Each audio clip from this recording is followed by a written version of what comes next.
across the UK. On DAB+, on your smart speaker, on your smart TV, and on your side. This is Talk.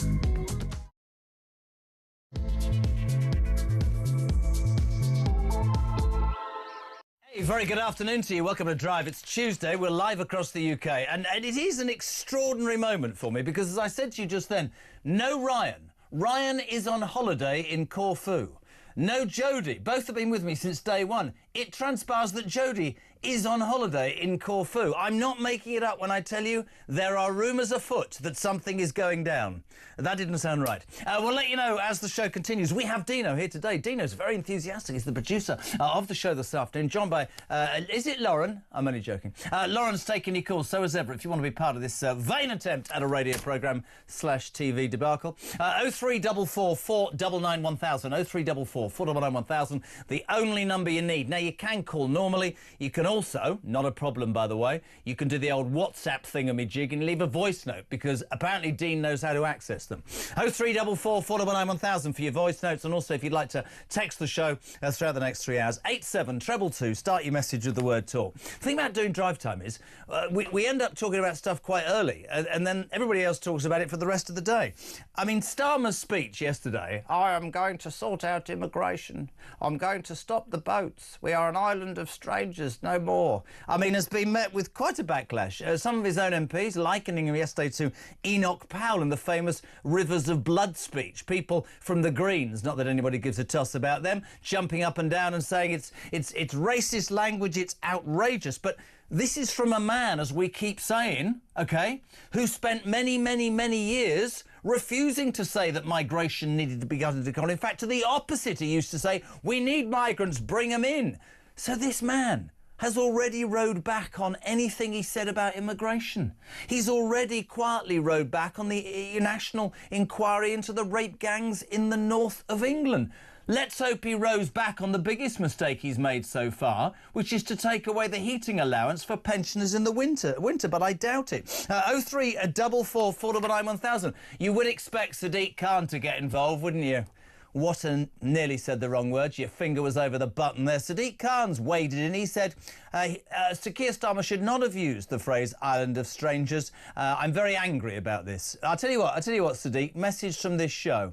Stop being angry about that. Get off your woke high horse and get into London and try and work out why London is the capital for stabbings in the world. Because that, my friend, as mayor, is what you're supposed to be doing. Add into the mix Badenoch. I mean, say what you want about Jenrick, but Jenrick resigned from Rishi Sunak's government in principle at how they were failing to deal with the issues with immigration. He's actually stood for the leadership and didn't win. Cammy Badenoch did. She's launched a review today into why the Tories lost the local elections. Anybody with a brain cell would be at Starmer's jugular. Even his own party are at his jugular. Nothing from Badenoch. We're having another review. Darling, you don't need to review it. It's simple. The British public stopped trusting your party because your party didn't do what they said they were going to do. What do you make of Starmer's speech, the immigration debacle, the criticism from the left, the pathetic response by the Tories? If you were reading the brilliant Sun newspaper today, you'll see Nigel Farage was writing for the Sun saying it's all well and good using rhetoric, but on the day, of course, that Starmer stood up and did his big speech, hundreds of young men with the middle finger up, right, come into the United Kingdom laughing at our Prime Minister because he hasn't given any details, no cap now how he's going to do it. This country, an island, has an open border policy. Do I believe that Keir Starmer's going to do something about it? I've no idea. I'll tell you who we'll start with today, though. Delighted to have her here. Assistant comment editor from The Telegraph, my good mate, Poppy Coburn. Good afternoon in the sun. Look at the sunshine. You're out of that damn office. Where are you? Kew Gardens, love. I've done some hostage negotiations and I've got upgraded to a place that's got a window. You look, honestly, because usually you look like you're in a laboratory, but it's lovely to have you here. Can I just ask you, that speech yesterday, you know, it's now called the Island full of Strangers speech, was absolutely extraordinary. This man has never done anything other than say, come in, come on, we need as many of you as possible, come on, come in, come in. And anybody who said we should actually control our borders has been deemed some sort of mad racist. And yet there he was, blatantly, flagrantly, I don't know, at what? Trying to... I mean, he must be terrified of reform. That's the only thing you can possibly ascertain from this, right? Honestly, I thought I'd hit my head. I was like, I'm listening to a Keir Starmer speech, and I actually agree with it. I was like, what? Has something happened this morning? I mean, I had someone online calling him a pound shop pal, which I thought was quite funny. It really made me giggle. I mean, look, everything that came out of his mouth, I agree with. Yes, I want to crack down on small boats. Yes, I think the health and social care visa is a total joke, massive disaster. Yes, we should crack down on having the dependents. Do I believe that Keir Starmer actually cares? No. I also don't believe it. I didn't believe it was coming out of the Tories' mouths. I certainly don't believe it coming out of his. That's the real problem. I mean, like, really I congratulate him for saying it, but... Isabel said yesterday, it's not even a sort of a divergence to right or left. I mean, this is a 360. This is a donut. This is a man who expects the British public to believe that all of a sudden he's got a conscience and he's listening, because we talk about this every week, you and I. I mean... If you are out there, as I said to Ian, and you talk about political vibe or just what people are talking about, right? They are massively concerned about immigration. They're not racist or far right. They look at public services. They look at what and where they are in society, despite everything they've given, how they've lived their lives correctly. And they think to themselves, hold on a minute, I keep saying it every day, we're eighth in the bleeding queue. And I think people are fed up with that. So now we've got a Prime Minister who, he wants us to believe that he's listening. But I say this every day and I make no apology. I want conviction politicians. I don't want reactive politicians. I want politicians who have a belief and a desire, whether it's unpopular with certain parts of society, and they push it through, Poppy. That's what I want. Yeah. Absolutely. I mean, look, Jeremy, you'll remember 2020, but it wasn't that long ago, when he was running to be Labour leader. We all remember what Keir Starmer said. He said, I would defend immigration to the very hilt. I would defend the economic benefits that it supposedly brings to the country. He tried to present himself as the left-wing candidate so he'd get elected by the membership. And you know what? I have a bit of sympathy for these Labour MPs, and I won't say that very often. No. Because they're like, hang about. You said you were this guy. You said that you were somebody who believes immigration, that you cracked down on the Tories and their nasty rhetoric. And now look at you. You're getting up there, as you say, like a pound shop Enoch Powell, and you're pretending you care about this stuff. I want to congratulate him, but I just don't believe him. I don't believe chameleons. He's been talking for the last 20 years. Starmer chameleon, somebody said. It's interesting. Starmer, same old waffle, same old lies. 601 people across the ocean yesterday, and he has no deterrent. We are being taken over, and we are the laughing stock of the world, says Margaret in Birmingham. I mean, there was the thing that he's doing his speech.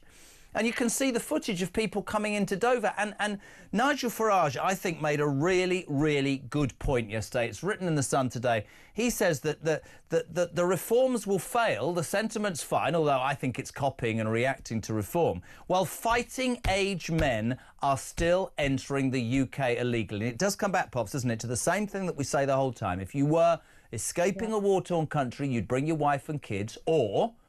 the very first country you got to, you'd settle and bring them to that country. No, they come here because we're soft and we give away far too much. And these are men on boats with their middle fingers up, knowing that we're going to do everything for them. And then they disappear into society. That's just taking the mickey, but we're allowing that to happen ourselves. And this is the thing. I mean, I think the small boats is going to be what actually kills the Labour Party at the next general election. Because, look, maybe Keir Starmer is going to get legal immigration down. Getting legal immigration down from nearly 1 million people a year, I'm sorry, you don't deserve applause for that. I mean, that's absolutely ridiculous. It was going to come down naturally.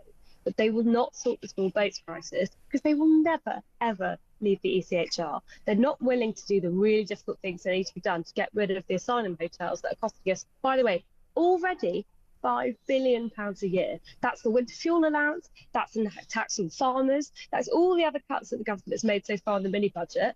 If we'd got rid of the migrant hotels, we wouldn't have had to have done any of that. But will they touch it? No, they won't. Completely agree. And there's this sort of...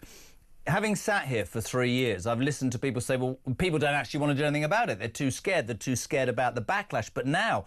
almost, well, the activists and the bedwetters are going to tell me I'm talking rubbish, but actually, genuinely, a whole host of people in this country are saying, sorry, enough is enough. Charity begins at home. We've always been the nation that does everything, but we are struggling right now. We are struggling, and we don't break the law or take a handout. We pay our taxes and we bring our kids up as we see correctly, and we feel like we're being taken for idiots here. I mean, this is what I think is really interesting, is as he sort of changes from person to person, the Labour left wing, they're all furious. What was that? Was that woman yesterday called Nadia Whittom or something? Another one, Nadia Whittom, yeah. Yeah, Zoltan Sultana or something. Do these people actually ask their constituents what matters before they embark on yet another ideological rubbish tour of? Are they not listening? I don't understand how. The one thing that delights me about being here and on Talk every day is that we can actually say stuff without fear of being told, oh, you can't say that, you couldn't say this at the BBC, you'd be absolutely slaughtered. I'm not using words like invaded, I'm using facts, which are thousands of people, 35,000 since Labour took power, have come to this country, and this country is creaking. And we haven't had a Prime Minister with a pair big enough to do something about it. And right now... Yeah. That's what Nigel Farage appears to be. Whether that materialises, I don't know. What do you make of the Farage response to all this? I mean, the thing about Farage is that he's so consistent. He's literally been saying the same thing since I was born. And that's why people like him, because they can believe what he's actually saying, because you know that he actually believes in it.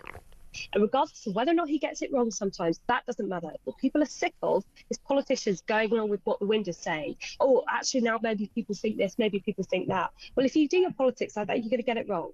Because you don't actually understand what people think, because they certainly don't talk to the ordinary person in the street. What you need is someone that's got conviction. Someone who knows what's the right thing to do, they believe it in their heart, and they're willing to see it through to the fullest furthest conclusion. I think Nigel Farage would probably do that if he was Prime Minister. Keir Starmer, I mean, he'll go anywhere. He'll stab his own party in the back, as we've just watched him do yesterday. I think it's really interesting. I don't agree with those people, but... I think it's really interesting, and I'd like to make the point again, I don't agree with everything that the orange man baby does. But what Trump has shown the world is, even if 48% of your country detest the very ground you walk on, if you stand up with conviction and you say, this is what I believe in and this is what I'm going to do, and by the way, if you vote me in, I will do it, come hell or high water, and you do that, that's what people see. Now, politicians for years have said what they need to say to get elected, and I think the British public are sick to death of that. And although people will say about Farage, he needs to put more meat on the bone, yes, he said it was hypocrisy and Starmer was, you know, just jumping on the bandwagon, and a lot of critics of Farage will say, what's the reality? The reality is the British people have had enough, and I think they're almost prepared to say to almost anybody, and you say a consistent man and a consistent party so far, this is our chance. I listen to Tories, they come on this show and they go, yeah, but you know, the reform bubble's going to burst. We'll be back in 4 years. And what have we got with Badenoch today? She's launched a review. See if you could answer this, right? Yeah, I know you will. She's launched a review of the Conservatives' local election drubbing. Now, we've had an 11-month review of why they lost the general election, which I could have told them in 11 minutes. Now, a local one. She should be at Starmer's jugular, shouldn't she? Slagging him off about immigration, telling us what she's going to do differently. I think we're in the wrong industry. I should become a political consultant. I could charge her a fortune to tell her what went wrong at the local elections. What went wrong is, where were you? Where were your criticisms? She barely bothered turning up campaigning. This is the problem with Kemi Badenoch. I think by the way, I think she's got sound policies. She agrees with the right thing.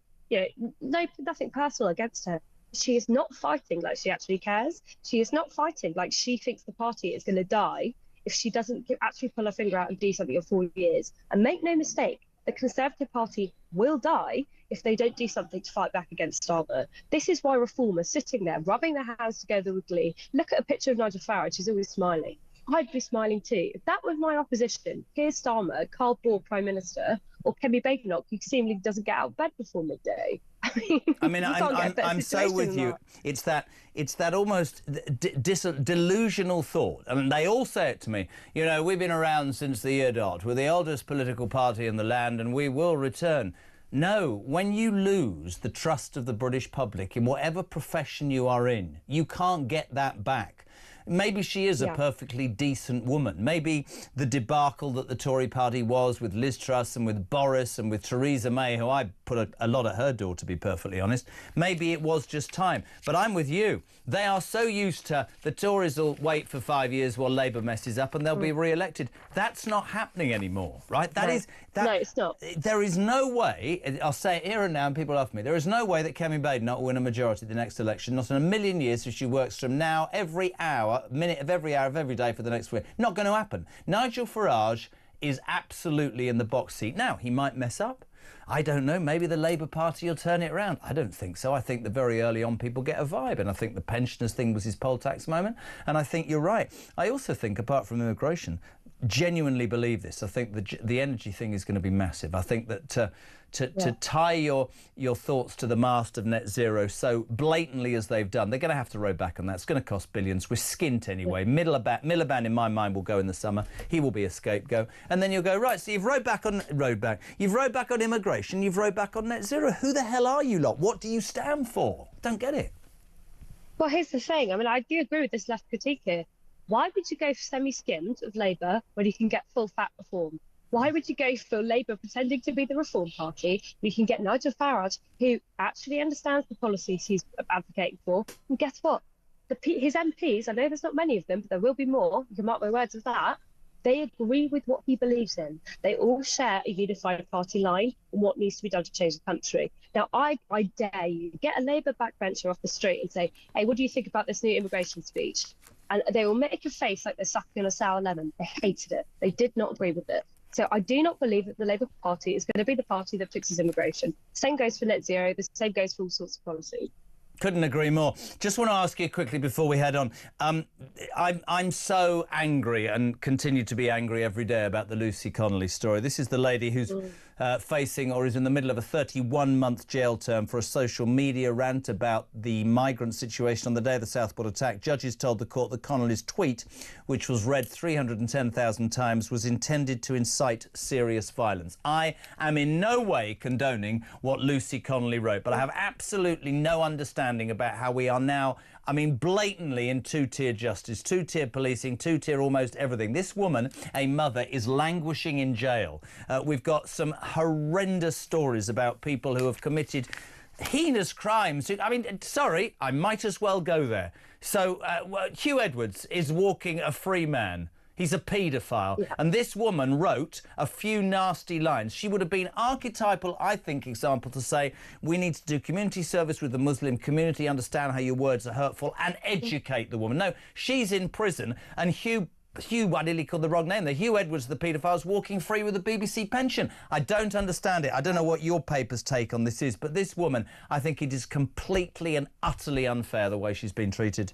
I mean, I completely agree. You know, we had a story on Sunday, right, of the gentleman who used to be a police officer who had his bookshelves. Yes, Julian Fulks. His own colleague. Julian Fulks. But this, absolutely, and this is the reality of what the police is like in the UK now. And I say this, I come from a policing family. I've got family who work in the police, OK? I've got no disrespect against the police, but what the hell is going on with our laws and our enforcement that we are now hassling people who, yes, OK, I mean, Julian Fulks, he's done nothing wrong. She sent a post that people aren't going to agree with. It was a bad taste. I'm not going to defend it. But she went to jail for 31 months. She's got kids. If you steal a bike, you don't get that. If you break into someone's home, you don't get that. If you even bother finding out who they are. I mean, I see this every day. I see people pushing past train barriers, not paying for their ticket. I've seen phones being nicked before my eyes. Those people never end up in jail. No. But if you said something rude on social media, but the reason you in jail. Completely with you. The reason I brought it up was if you take immigration, you take the police, you take justice, you take so many things. This is why politicians need to sit the hell up and take notice. And the only person who I think is listening to the British people is Nigel Farage and Reform, because immigration, we're not racist, we're not far right to say our country is being taken over in terms of what it can offer by people who haven't paid their stamp, and we are suffering. Lucy Connolly goes to jail for that, but there are protests, there are some revolting protests, pro-Palestinian protests, there are some terrible things going on, and we're not allowed to go near it. We're not allowed to go near the British Pakistani rapists in Rotherham for 8 years, said the police, because we're worried worried about social cohesion. So what are you saying to me? You're saying we've now got two-tier policing. The whole thing, I think, is getting us to a point where the British people are, and there's a good point to this, realising that their voices can be heard and their votes do count, and that actually they can effect change. And I think that's down to Trump. I don't care what anybody tells me. Yeah, absolutely. And I'm so glad you used the term two-tier. Let's use it as much as we possibly can, because it's just true. We do have a two-tier country. We do have people who do certain crimes who seem to get off on it, and others who the law cranks down on with full force. You know, and until we can adjust that imbalance, you best believe people like Farage are going to get into power, because we're sick to the back teeth of it. So pleased to have you on, Poppy. Really good. I love the new office. It's almost botanical. I think you might be at the Chelsea Flower Show. Thank you so much indeed. The amazing Poppy Coburn, assistant comment editor at the Daily Telegraph, 422. He's new here, right? So two things are going to happen during this break. He's just said to me, the new producer, 1 minute. Never said, I'm joking.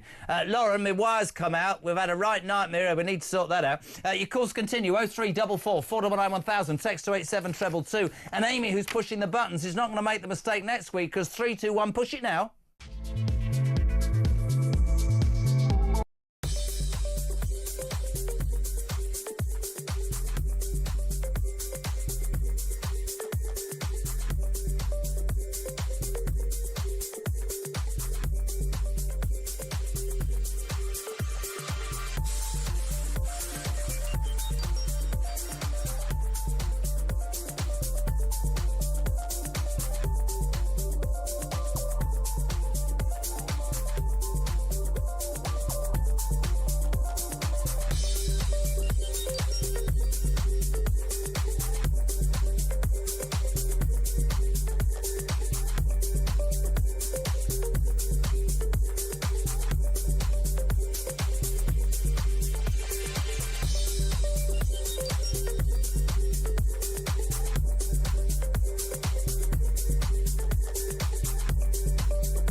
The point I was making is, if you come illegally and don't get deported, people will keep coming. Yeah.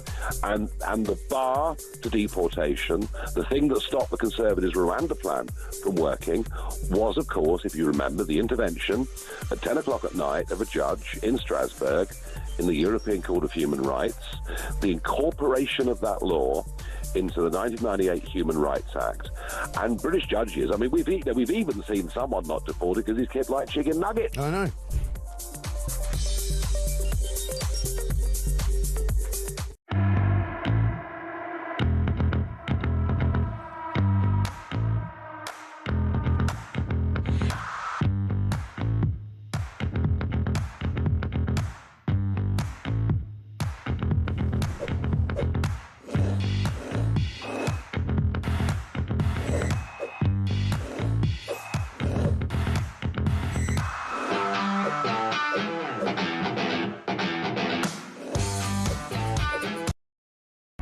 Across the UK, on DAB+, on your smart speaker, on your smart TV, and on your side.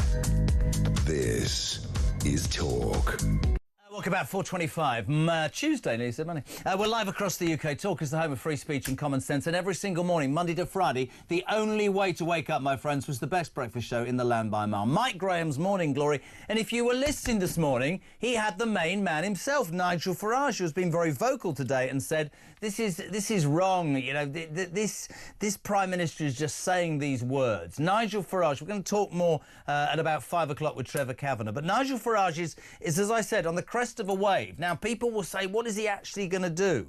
At the moment, he probably doesn't need to say an awful lot because the people in power are making a pig's ear of it. Karen in Newcastle in a tick, loads of messages. Mark in Suffolk, stop the boats. Let's get teams of coastal rangers, French, no thanks, or English. Pay them a good basic wage, plus a big bonus and incentive for every boat stopped. And after a few weeks, the problem's solved. Use the money we already send the French to finance it. It's not that I mean, I wouldn't use the French, Mark, because they'd be completely disinterested until it's all over. But I would simply say this, and I don't care if this is unpopular.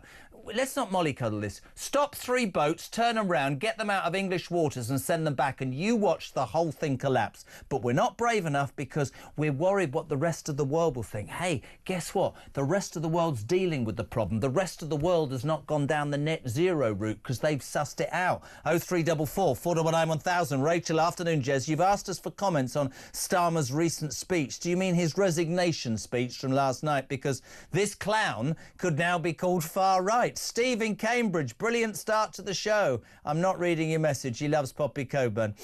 Over the weekend, I saw an article, this is Sean in Norfolk, entitled The Land of Easy Money. How the Somali woman who lied to claim asylum and 250 grand in benefit handouts described Britain as a land of easy money. We are being targeted and fraud is being committed, says Sean in Norfolk. It's simple though, Shawnee, isn't it? If you say to the world, we're so lovely and I'm sorry for everything we've ever done, in fact, that we've even breathed, right? We come here, come on, we'll give you everything we can't afford to help our own people, but you just come here and it's not right. Anna from Sweden. Why did I do that? From Sweden, first accent of the day. Maybe you should call up Jodie. Now, this is, if you've just tuned in, I've been sat here for a year. Ryan is the producer of the show, Jodie the associate producer. They're not here. They both took a week's holiday. It transpires they're both in Corfu. It transpires that Jodie's boyfriend's not with her. It transpires they're in the same hotel. Jez, maybe you should call up Jodie's boyfriend and find out if he's with Ryan's wife. Something doesn't add up. I'm telling you, it's swinging. Only on JK's drive. I'm telling you, it's not right. I will find out. We're going to go live to the... Dean, you need to get cameras and everything sorted. We're going live to the hotel in Sweden before the end of the show. Here's a novel idea, says Graham.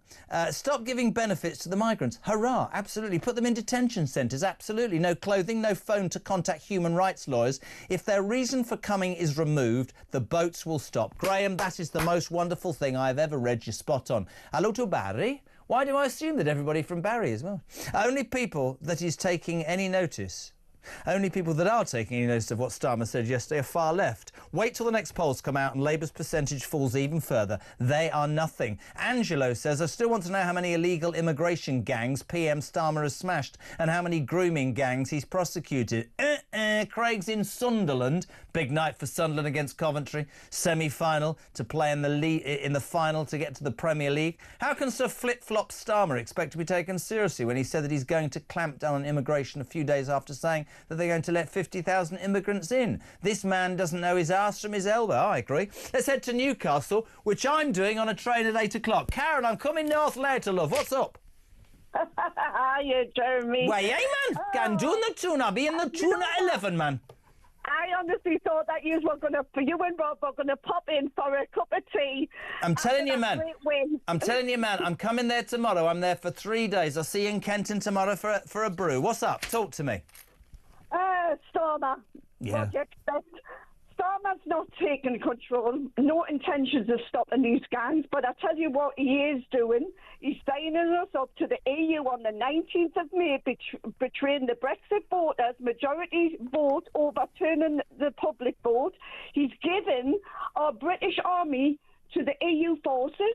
He's handing over our waters to the French. He's selling the UK up the channel. Couldn't agree more. Absolutely couldn't agree more. And the thing about Starmer is, and I never thought, Karen, I was going to say this earlier, I never thought I'd say this on national radio. When Jeremy Corbyn stood in 2019, horrible, nasty, vile man whose policies I would disagree with till the end of my life, at least Jeremy Corbyn stood by what he believed in, and he actually got more votes. This man changes like a chameleon on a daily basis, and you do not get people following you and believing you if you make this stuff up as you go along, do you? This is what I don't understand. Why, we're paying the French all this money, and it's not the first time we've paid the French all this money. No. I mean, we had it with Sunak as well. He paid the French this money. They're actually handing life jackets and guiding them over the channel. And then the RNLI, who my mother worked with voluntarily for 15 years, should be turning in her grave. What do? They pick up migrants at a bloody taxi service and bring them here. It's a joke, man. And my point is, Karen, which a lot of people are beginning to understand, is not, you know, it isn't an outrageous view. If you're flush, as we say, right, if you've got a few quid, right, and you want to help other people, more strength to your elbow. When you're skint and your own people are struggling, I think giving more than you are to them to everybody else is fundamentally wrong, don't you? Yeah, I definitely think it's fundamentally wrong. I mean, they should put the country first and other people second. We won't be singing the national anthem soon. Listen, it's great to see. I'll see you tomorrow in Kenton for tea. Thanks a lot, love. Karen in Newcastle, I'm going there at 8 o'clock tonight. Very excited. 0344 499 1000. Text to 87222. Delighted now with my next guest. This is in relation to this, I mean, this story that winds so many of us up here at Talk. Lucy Connolly, currently serving a 31-month jail sentence for a social media rant on the back of those appalling riots in Southport. I've got very strong views on that. I've got strong views on everything. I don't condone in any way, by the way, before people start criticising what Lucy Connolly wrote. But I think you have to look at the length and the severity of the sentence. Then you have to think to yourself, there's no consistency elsewhere. My next guest is the Chief Legal Counsel for the Free Speech Union, Bryn Harris. Welcome to Talk Drive. Bryn, how are you? Hi, Jeremy. Good, how are you? As angry as I always am increasingly every afternoon in this bloody country. Can I try a different angle about Lucy Connolly? Because we can sit here and we can talk about two-tier justice and how there are certain crimes, you know, you can get a 31-month sentence for hurty words and yet you can get away with, I mean, all sorts of stuff. I mean, I can't even bring myself to admit half of the stuff. This is what I don't understand, and you're a Chief Legal Counsel. When the rumours started about who this person was that had maliciously and violently killed these 3 young girls, the rumours started on social media that it was an illegal migrant, and those just gathered in pace over days and caused people to take to the streets, none of which I condone in any which way at all. I don't condone what Lucy Connolly said. But what Lucy Connolly said and what happened on the streets, in my humble opinion, could have been stopped by the British government, because they knew exactly that Alex Rudabikana was not a choir boy. He wasn't an illegal migrant. He was a troubled young man. But they refused to give out that information, allowed the stuff to flare up. Certainly, a lot of people who shouldn't have been on the streets took to the streets. Suddenly, Starmer threw out the militia, and suddenly there were judges on televisions and people were thrown in jail. Correctly, in many cases, and everybody apparently who took to the streets for any reason was dubbed far right. Am I not right to say that if the government had been more open about who Rudabikana was, none of this actually would have happened? But didn't it suit their cause that the far right did take to the streets? Well, that certainly makes sense, doesn't it, Jeremy, that if there had been greater clarity, the situation could have been diffused. And while it's the case that the government and the authorities have to be careful in giving details of what would be an ongoing investigation, there clearly must have been a very strong argument for setting out the details, telling people to calm down. And it seems somewhere along the line they made very much a wrong decision. And poor Lucy is among those who is now suffering from the bad decisions that were made at the time. Is free speech, you're the Chief Legal Counsel of the Free Speech Union, is free speech under attack in this country, my friend? I certainly think something has gone very wrong, in particular following the Southport riots. It's pretty common that after riots you'll see the courts dishing out pretty hefty sentences. Now, that's fairly common. What we saw last summer and in the aftermath was sort of exemplary charging, not just dishing out heavy sentences, but the police and the prosecuting authorities really going to town with the charges they were bringing, so ramping up the charges. Lucy's case, I think Lucy Connolly's case, was a similar one. She was charged with stirring up racial hatred. That's a very serious offence, potential 7-year stretch. It requires the consent of the Attorney General to prosecute it. So, you know, the police and the CPS, the Crown Prosecution Service, they were really sort of opening up the statute book. They really wanted to make a point. To make an example, more like, maybe. Exactly. I think if that was their aim, it certainly backfired, because I think there's an awful amount of public support for Lucy, an awful amount of recognition that this was grossly unfair. And moral panics happen. I think there was a moral panic during the Southport riots.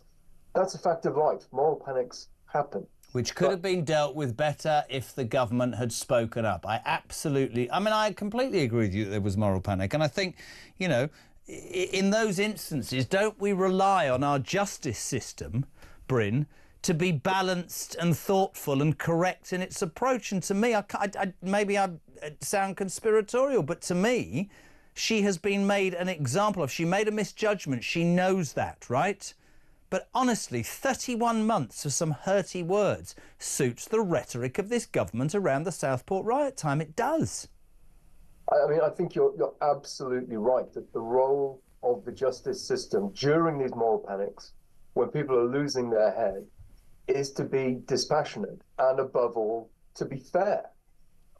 We rely on our judges to stand above the fray when these things happen and to dispense justice fairly, soberly and rationally. Now, that has not happened in Lucy's case. This is a disproportionate sentence. As you said, Jeremy, it can be compared to sentences, for instance, for child rape in the Telford tragedy. There was a sentence of less than what Lucy got. And really what we need is for the courts to look at this in a common sense way.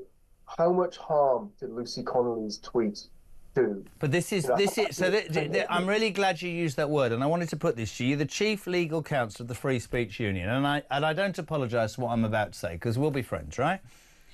That disgusting paedophile, Hugh Edwards, and I make no apology for saying this, who looked at pictures of, I mean, seriously young kids in the most depraved ways, with his dark glasses, strutted out of court with a suspended sentence, and still, which cuts to the core for so many people in this country, gets a BBC pension, right?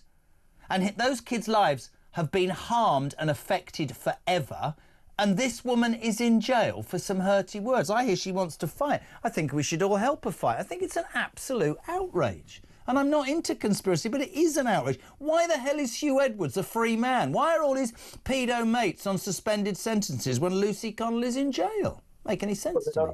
I'm glad to say that Lucy has got a very good team. She's got a very good barrister, going to be arguing her case tomorrow in the Court of Appeal. It's very clear that the court below didn't pay proper attention, we say, to the mitigating factors, which are considerable. This is a young woman with a young family, 12-year-old daughter, with tragedy in her family history, and who very clearly said, she did not intend to incite violence. No. It was, as you say, a rash misjudgment, not something I'd ever say, something she herself regrets greatly. But we need to be humane about this. People say things they don't mean. These things happen. It's a fact of life. We should not be punishing this with these unduly long sentences. Let me give you an example about, not an example, you're the expert, but let me give you optics. So Lucy Connolly, by her own admission, made a terrible misjudgment. She accepts that, and we should be, what was the word you used, showing compassion to people who make mistakes. But we've got a boatload of young male criminals yesterday being shown as Starmer's making that speech with their middle finger up, slagging off the authorities and anything to do with this country. And what are we going to... I bet they all spent last night in a hotel with steak and chips, and she's languishing in jail. That's why, not asking you to get political, Bryn, but that's why people are so frustrated in this country right now, because it seems to be that phrase two-tier seems to go across so much. Our justice system, the NHS, the way we deal with migration, the way we deal with crime. And I feel really sorry for Lucy Connolly. She made a mistake, but I think all the people who preach that we should be helping others and making allowances for everybody else never make allowances for people like Lucy Connolly. I don't understand that. No, absolutely. I mean, I know somebody at some point said that, we should sanction rhetoric about two-tier justice systems as far-right rhetoric. Nonsense. It's not political at all. Justice means treating like cases alike, treating different cases differently. It's absolutely fundamental to what justice is. And if you look at the severity of Lucy's offence, and she admits it was an offence, if you look at the harm done, it is comparatively trivial. It's important to remember her tweet was up for 3 hours before she deleted it. This is not something that's done lasting harm. There's no evidence at all that it incited anyone to do anything, to go and burn down a hostel. So we need to get a sense of proportion. We need to balance things and look, well, what is the harm done in this case? And it's absolutely central to justice because its credibility is endangered desperately. Well, I think that's another great word you've used, because I think the credibility of so much in this country, the police force, the justice system, immigration control, government officials, the Home Office, Whitehall, the Blob, the Prime Minister, the Cabinet, I think is under the microscope, and so it should be. Just to finish very briefly, are you part of supporting Lucy or your organisation? Correct. So Lucy Connolly is a member of organisation. We've assisted with her legal representation. And we'll be there tomorrow at the Royal Courts of Justice. How do you feel that will go, as an expert, very briefly, for the talk listeners? I'm afraid I can't say, but I've certainly seen the legal arguments that her superb legal counsel is going to put to the court, and she's in good hands, and I'm confident. Good. Well, please keep us updated. Delighted to have you on. Thank you so much indeed. Chief Legal Counsel for the Free Speech Union. Bryn Harris there on Talk Drive. What is it? 18 minutes to 5 o'clock. We're live across the UK. Lucy Connolly freely admits she made a mistake. 31 months in jail. Hugh Edwards, photographs of 3-year-old kid. I don't even want to go there. And that pedo's walking. 0344 499 1000. It's Talk Drive.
Across the UK, on DAB+, on your smart speaker, on your smart TV, and on your side. This is Talk. Welcome back, 4:45. We're live across the UK. It's just my luck. I'm going to Newcastle and the trains aren't working. Buggered. 0344 499 1000. Are we getting calls up? That's what we were doing. What's going on? 0344 499 1000. Text to 87222. Hello to Angelo. He says, Jez, thanks for reading my message. First time caller. If I had more confidence, I would ring in. Phone in, Angelo. We'd be delighted to have you on. Hello to Lynn. Why aren't Labour MPs turning on Starmer? Probably they are, silently plotting. Trevor in Harrow, what do you think would happen if our own small boats manned by British civilians went out and made citizens' arrests on the illegal migrants? When border force arrived at the scene, who do you think they would arrest? Is Dean a Watford supporter as well? Are you a Watford supporter, Dean? Queen's Power Rangers, get out. My poor dad, this is why I rant. My poor dad has worked all his life and has had to give up because of ill health and pay tax and national insurance, but is not entitled to anything from the Department of Work and Pensions, yet these migrants have everything handed to them on a plate and we have to give them housing as well. That is why I'm angry. That is anonymous, and that is why this station will continue saying the same thing. Dave's in Manchester. Hello, Davey. Why doesn't the Prime Minister rent his North London home to immigrants? This would make him some money. JK, Jodie and Ryan have gone to Corfu to organise your birthday, says Margaret. I don't think they'll be thinking about me. I think even AIM is shocked that they've ended up in the same hotel, in the same resort, in the same country. It's an absolute bloody disgrace. I mean, they're swinging around. I'm not getting involved. Listen, we didn't get invited. I hope they're having a lovely time. I just feel sorry for Cameron, left at home. Let's go to London. Georgina on Talk Drive. Hello. Hello, sweetheart. Hello, darling. I've been listening to all this about Keir Starmer. He can't do anything about this illegal migration problem until we get out of the ECHR. Yep. Otherwise, all these gimmigrants, I'm going to call them gimmigrants from now on because we give them everything, they're coming over to claim, they'll just claim political asylum. After saying Starmer's last speech, anything's possible. He seems to have changed into a political shapeshifter. I think he's a chameleon, and I think, I keep saying it, Georgie, I think that if you change tack to curry political favour, if you are more interested in listening to that focus group response or whatever, then that causes untold problems. And I think that people don't see him as a genuine human being. And as I said earlier, I think a lot of people didn't ever believe that many politicians want to sort out the immigration crisis, but it needs to be sorted, definitely. You're absolutely spot on. You don't know which Starmer you're going to get from day to day, either the left Starmer or the right Starmer. He hasn't got the courage of his convictions, Jez, and until he finds the testicular fortitude to do something about illegal migration, he will remain an empty vessel in the eyes of the electorate. He needs to pack his bag and retreat to one of his many houses and let someone who can do the job, because these illegal immigrants now are taking kindness as weakness, and they are going to keep coming. But we're allowing them to change kindness to weakness because we are giving away stuff, because we continue forever to apologise for perceived mistakes we've made. I'm beyond that, right? That's not the point. We should be fighting for the people in this country who are suffering. Georgie, thank you so much indeed. 12 minutes to 4. Hello to Steve, who says, I truly hope Lucy Connolly is released after tomorrow. So I hope that Starmer gets everything he deserves for. And that's nothing good. It's 11 minutes to 5. You might have heard that the police have arrested a man over suspected arson on 2 properties and a car linked to Sir Keir Starmer, our very own security expert. We'll get it next on Talk Drive.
point I was making is, if you come illegally and don't get deported, people will keep coming. Yeah. And the bar to deportation, the thing that stopped the Conservatives' Rwanda plan from working, was, of course, if you remember, the intervention at 10 o'clock at night of a judge in Strasbourg in the European Court of Human Rights, the incorporation of that law into the 1998 Human Rights Act. And British judges, I mean, we've even seen someone not deported because his kid liked chicken nuggets. I know.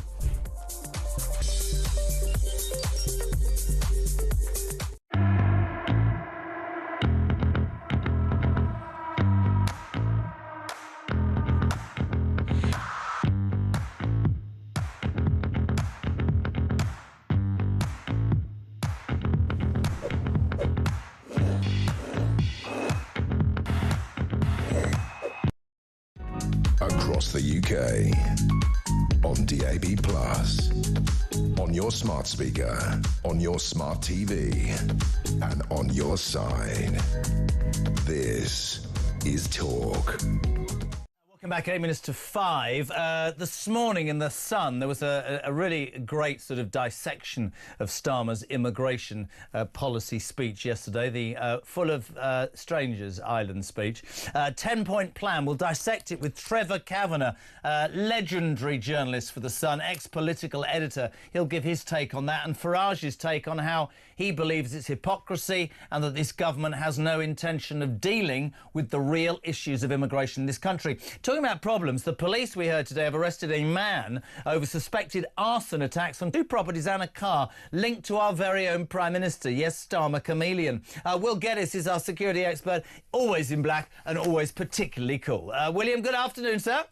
Very good afternoon to you, Jeremy. There you are. I always think when I look at the backdrop to your house that window looking out is where you've got your telescope and you can do your security, and it's sort of hiding behind the trees. It's proper James Bond, isn't it, Geddes? Absolutely, Jazz. I got the fast rope there. It's already harnessed in there, ready to go. Worrying. Politically, I am not in any way in step with Sir Keir Starmer, but as much as we should be appalled when Nigel Farage was attacked, had a milkshake thrown at him because it could have been a bomb, it could have been bricks.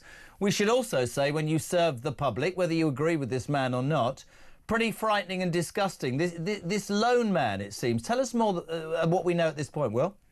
Well, what we know right now, Jeremy, is a series of events. It started with a vehicle that was subject to an arson attack, and then 2 properties, one of which is Keir Starmer's old home, and the other one is a property that he obviously bought as a buy-to-let, that was a house that's converted into flats.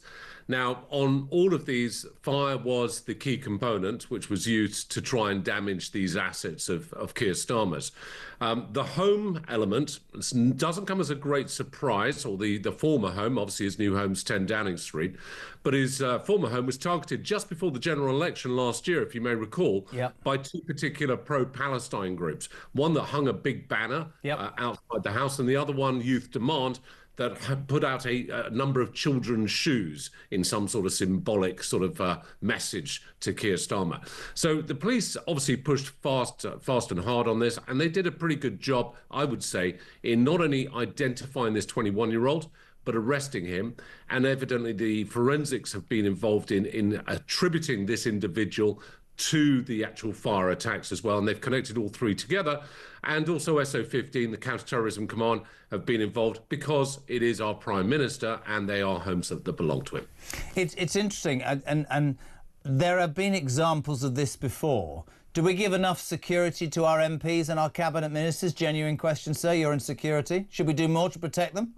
Well, you're asking the wrong guy, Jeremy. I'm always going to say they're going to need more security. But pitch in for business, Geddes. Pitch in for business. Always, sir. But yeah, I mean, let's look at it on a very practical level.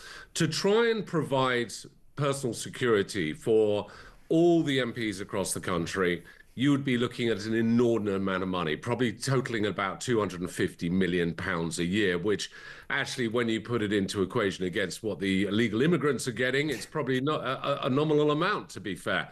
But with close protection, you know this, Jeremy, you've been through some hard times. When you have personal security, it's very imposing. Yep. It's something which doesn't make your life any easier necessarily in terms of your freedom of movement. And a lot of MPs would be very sort of, I think, adverse to having it. Having said that, they do get advice. There are elements within the police that will provide them with personal and practical advice as to how to be safe. And that's obvious in the wake of David Amess and Joe Cox, both dying at the hands of lunatics who basically had their own agendas to wage.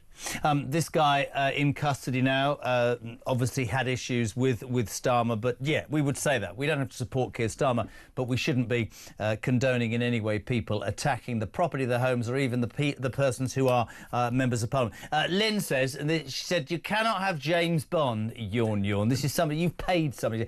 You cannot have him on without asking him very briefly, how would Will Geddes stop the boats? Torpedo them, probably. What would you do? All right, really simple, Jeremy. I think we could do an awful lot. Firstly, where the hell is our Royal Navy? They're all deployed. Do we have one anymore, Will?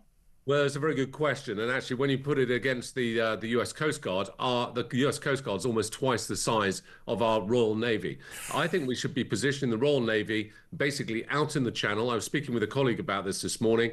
I think we should have old container ships, LNG container ships, which are used as basically soak positions.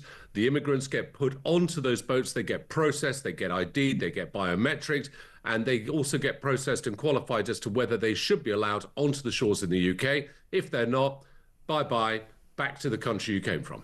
But this is the issue, isn't it? And God, I'd make you the boats minister straight away. People will say, well, the French won't want them back. And I've listened to this rubbish for months, and I think, well, why should we be? Why are we always the last port of call? I think that's a brilliant idea. The British Navy, we could do with more of a Navy, absolutely, in the coast. Big transport ships. If you're processed offshore and you make it, we will take you to Britain. If not, I'm putting you back on the beach in France. Why is the onus forever on the United Kingdom? That's, I think, the issue for so many people, Will. Absolutely, Jeremy. And I mean, and you add to that, we've got lots of military personnel, lots of qualified paramedics within the military. They can be on these boats to attend to any of their medical needs that they need, rather than putting this burden onto the NHS and local GPs and giving them preferential private treatment. This could be administered by military personnel. And then if they are not returned, I mean, look what Trump did when he returned those criminals back to Venezuela. He turned around to them very simply, to the country, and said, we're going to send them back to you. If you don't take them, we're going to double your tariffs.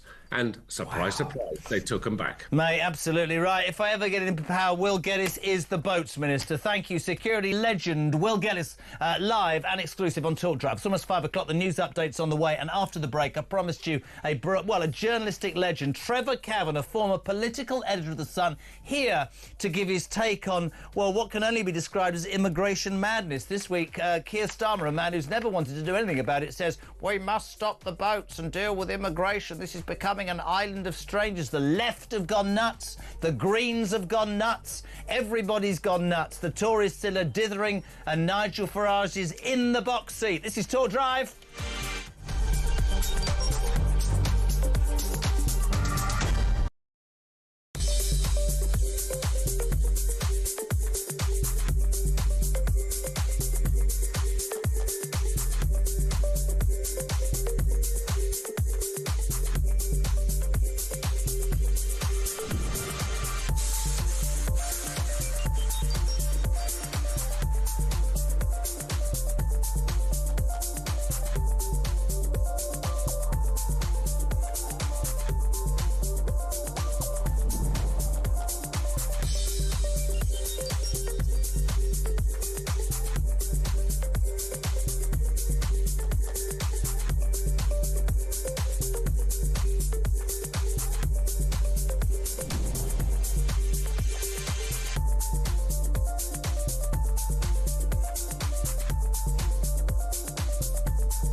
the UK. On DAB+, on your smart speaker, on your smart TV, and on your side. This is Talk.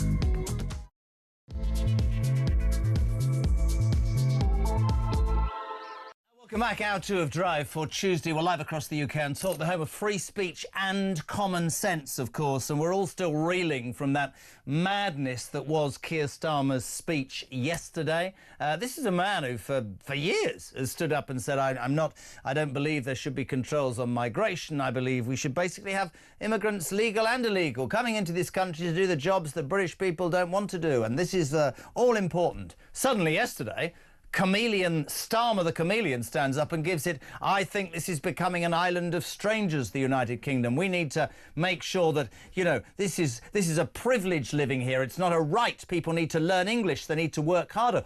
All the very phrases, common sense phrases this radio station's been using, Nigel Farage has been speaking about. So many people are going, hold on a second, mate. If that's what you genuinely believe today, but yesterday you didn't, what are you going to believe tomorrow? Because nobody is buying the fact this man flip-flops. I mean, that was a donut yesterday, wasn't it? 360. We want to know what you think. 0344 499 1000. We're going to be joined now and delighted. My next guest is Trevor Kavanagh, former political editor of The Sun. Trevor, it's been a while. How are you, sir? I'm very well indeed. Thank you, Jeremy. Welcome to the madness of drive time. 24 hours after Starmer chameleon, as I call him, this extraordinary speech. And just as we, if it's okay to say this to you, as we were watching open-mouthed this speech, footage behind him of another 400-plus male, single, possibly criminal migrants coming into this country, giving it the finger and waving whilst we lay out the red carpet. Farcical, Trevor Kavanagh. Absolutely. And as Nigel Farage pointed out, they're not just single and young, they're of fighting age. And this is extremely alarming. We've gone past the point where, as Nigel again says, that nobody trusts a word that this Prime Minister utters. The fact is that he's a proven and unmitigated liar. He's a hypocrite. And he's been found out, and that's why his party's done so badly. He's made every possible mistake it is possible to make for a new Prime Minister in the first 6 months in office. Not just mistakes, but lies, which he either lied during his manifesto or failed to declare what he's planning to do. And he's been found out. But the big tragedy is not just that he's been found out, it is that we still have another 4 years of a Starmer-led Labour government, or at least a Labour government. I'm not sure Starmer will survive.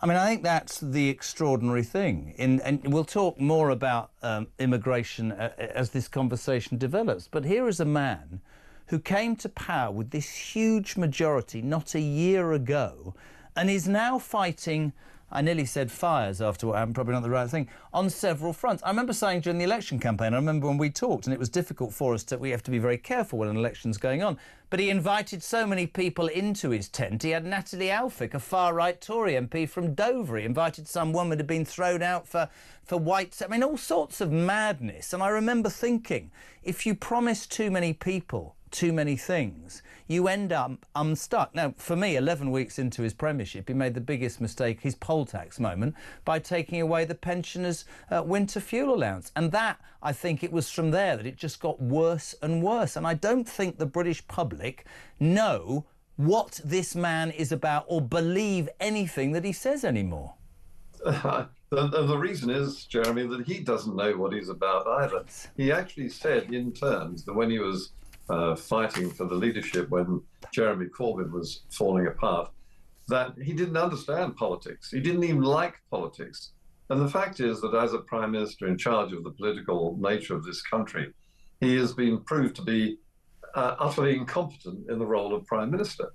The things that he's got wrong, from being mildly corrupt on gifts and goodies from and freebies from donors, to the gender wars over whether a man could have, a woman could have a penis, and so on. I mean, these are grotesque examples of not just hypocrisy, but trying to prove to us that truth is fiction and lies are the facts. You covered politics for The Sun for so long as a former political editor. What I find almost extraordinary over the last few months is how the Labour Party, having presumably prepared for months, years to be the next government, are seemingly so deaf to the real concerns of the British people. So you've got immigration. We're going to crush the gangs. Not a gang crushed. 35,000 people have come across the channel since they took office. We're going to deal with dropping your energy bills by setting up some ridiculous thing called GB Energy that's run by a bloke called Jurgen in Stockport who hasn't even got an office. GB Energy is nothing. Bills have gone up because, I'll tell you what, we're going to grab land from farmers and rely on wind, and we know there's not enough wind, so then we'll have to import it and your bills will go up. And I think the British people are going, hold on a minute, so you haven't stopped any boats, and we're being still flooded with migrants to this country to our own detriment. It's not racist, it's true. Our services, public services are struggling, and we, the taxpayer, don't feel we're getting value for money. We've got issues with net zero and our bills are going through the roof. We've got a justice system that seems to say to Lucy Connolly, we talked about it before the break, you know, a mother of one who's had some problems, wrote some very harsh and wrong things that none of us condone after the Southport riots, but is languishing in jail for 31 months, right? A mother of one. Whilst I'm very sorry if people are offended by what I'm going to say, whilst that paedophile Hugh Edwards is walking free with a BBC pension. The morality and the balance and the priority in this country under this government has disappeared, and that's why I think Nigel Farage's words are garnering such huge momentum, Trevor. Absolutely, and I think you didn't even mention in that long list the Rotherham Child Rape Act. I mean, that is the most heinous possible crime against ordinary, innocent white girls by the very people that we are waving into this country in very large numbers. Now, one of the problems here is not just the illegal immigration, which I think, of course, is the eye-catching horror of people who will be warehoused in luxury hotels dotted around the country. But it's also the legal immigration figures, which very nearly topped 1 million the year before last, and for which the Tories are to blame too. So it's not just Labour. But the thing about the Labour Party is that they are so deceitful about their objectives. In fact, I'm not even sure that they have any defined objectives, because one of the problems with this Starmer-led government is that the Labour Party he leads is divided in every possible way, from extreme left socialist left-wingers to people who do have fairly sensible views, and they are at war. It is an amazing thing to realise that if indeed Starmer ever goes, we will get much worse in his place. Well, I think this is really interesting, and I said something earlier. There's so much. I love talking to you. You could sit and talk for hours. You think that Corbyn, at least he had conviction. I disagree with everything that Jeremy Corbyn said, but he stood on a ticket that he didn't deviate from, and he got more votes. Keir Starmer has flip-flopped to a degree, and you're right. I think the left will overpower Keir Starmer in the end within the Labour Party and say, thank you for getting us elected, you're done. And the alternative is, I mean, he's frightening. And I agree with Nigel in today's Sun when he says, you know, on the very morning Sir Keir Starmer's fake sort of views were being, you know, given out to the British public, a very different picture was emerging in Calais and Dover. A group of fighting-age men clad in Palestinian face covering, posted a video on TikTok as they attempted to enter Britain illegally, joyously saying, this is a country, we'll get what we want. And I keep coming back to it, and I'm so with Nigel on this, that we've always been, Trevor, haven't we, the nation that does the right thing. We've always been the nation that morally leads the way. To me, we've been apologising for the colonialism for far too bleeding long, and I think it's high time that we concentrated, and I'm being honest, on our own people. And I think what's happened out there, which is what Nigel has I think, been able to buy into, is that people have changed out there. They don't care less, but what they're saying is, hold on a second, I've lived my life correctly, I've paid my taxes, educated my kids, I've never had a handout, I've never broken the law, and I'm 8th in the bleeding queue. And that's not fair, and that's not right, and that's not justifiable. And that is where I think reform is finding huge momentum from. Yes, and I think that one thing we're very lucky to have is a radio station like this, which is a platform for free speech. Yeah. And we can say things that lots of newspapers will not say and cannot say without fear of being almost shut down by the Stop the Hate campaign leaders who would try to destroy our advertising revenues. But the simple fact is that immigration has, over the last 25 years, transformed and destroyed in many ways the fabric of our society. If you live in outer countryside and rural areas a long way from the urban environment which attracts so many of the migrants, you don't notice it. But if you live in the very heart of it, as I do in the East End, you know that basically everybody to your east is Bangladeshi, everybody to the west is from the Emirates and from the Middle East, and you see fewer and fewer, and you hear less and less English around the country, either spoken or visible. I don't see mine slightly different. I'm not against people who will give something to my country coming here, but what I'm against absolutely, when we are skint and can't even afford to pay the interest on the debts we've got, is us pretending it's okay to wipe the backsides of people who have come into this country and have given nothing and are taking the mickey. And they say to me every day, how do you stop the boats? Because Starmer yesterday, that speech, there was no cap, there was no explanation, there were no numbers. That was just rhetoric. The Tories, exactly the same. Rwanda didn't get off the ground. For me, it's really simple. Stop giving France £500 million. Stop making the benefit system so appealing to people. Say to people from other countries, right?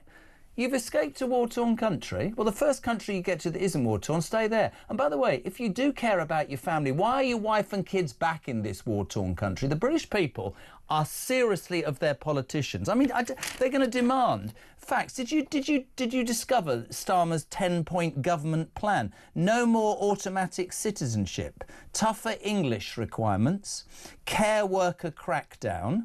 The only reason they've been allowed in is because it's cheaper workers. That's an absolute disgrace. From foreign criminals facing the boot, no more loopholes, higher costs for migrant workers, back to basics for work visas, strict rules for shortages, limited refugee access and a crackdown on foreign students. All great words, but what's the reality? Is Keir Starmer seriously going to stand up and turn any boats back? No, because that's what needs doing, Trevor Kavanagh. 1,000,000% that needs doing.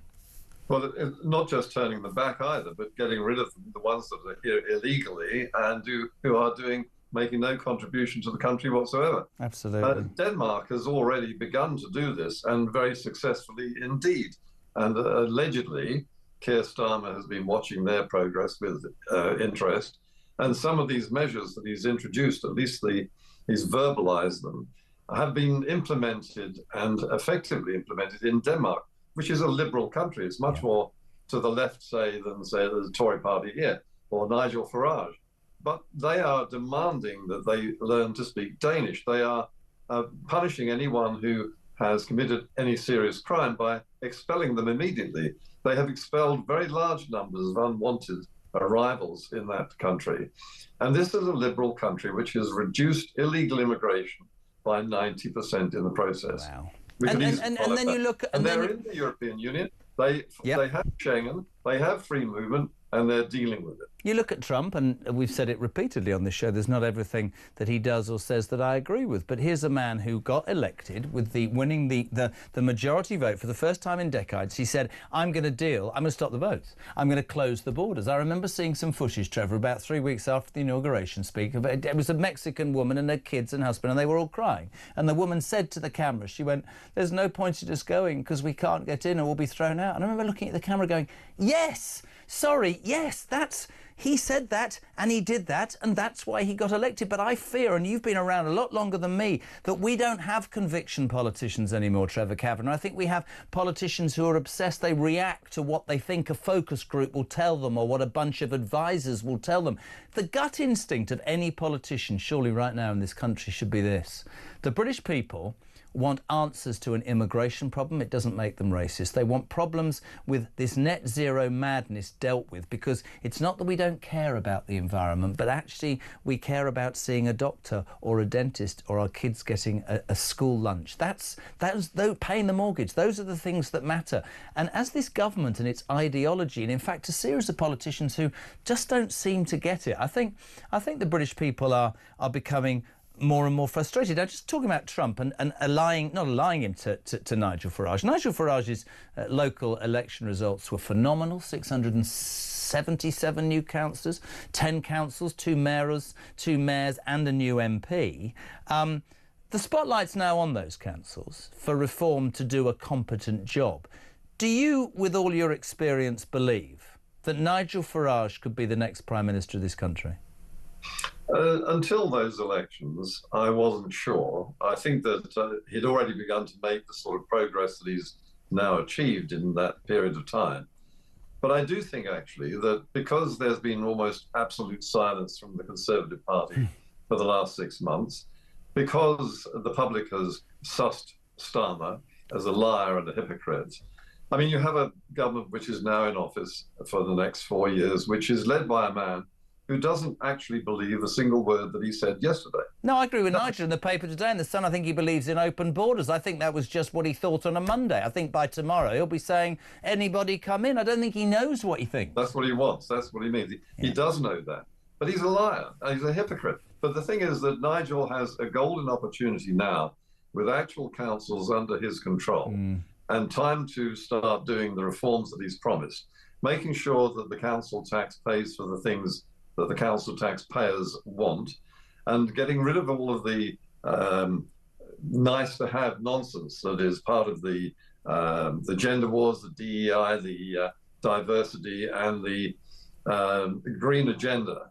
If he removes those spending powers and makes the money, directs the money towards the interests of the council taxpayers, I do think he will actually transform our politics and could easily end up leading the biggest party into the next parliament. I think the point is, and you know, there are people who will say, oh, come on, Nigel Farage has never, he's never held ministerial office and he doesn't have experience. And Reform, of course, their candidates make a point that they're successful business people and they know how to do things correctly.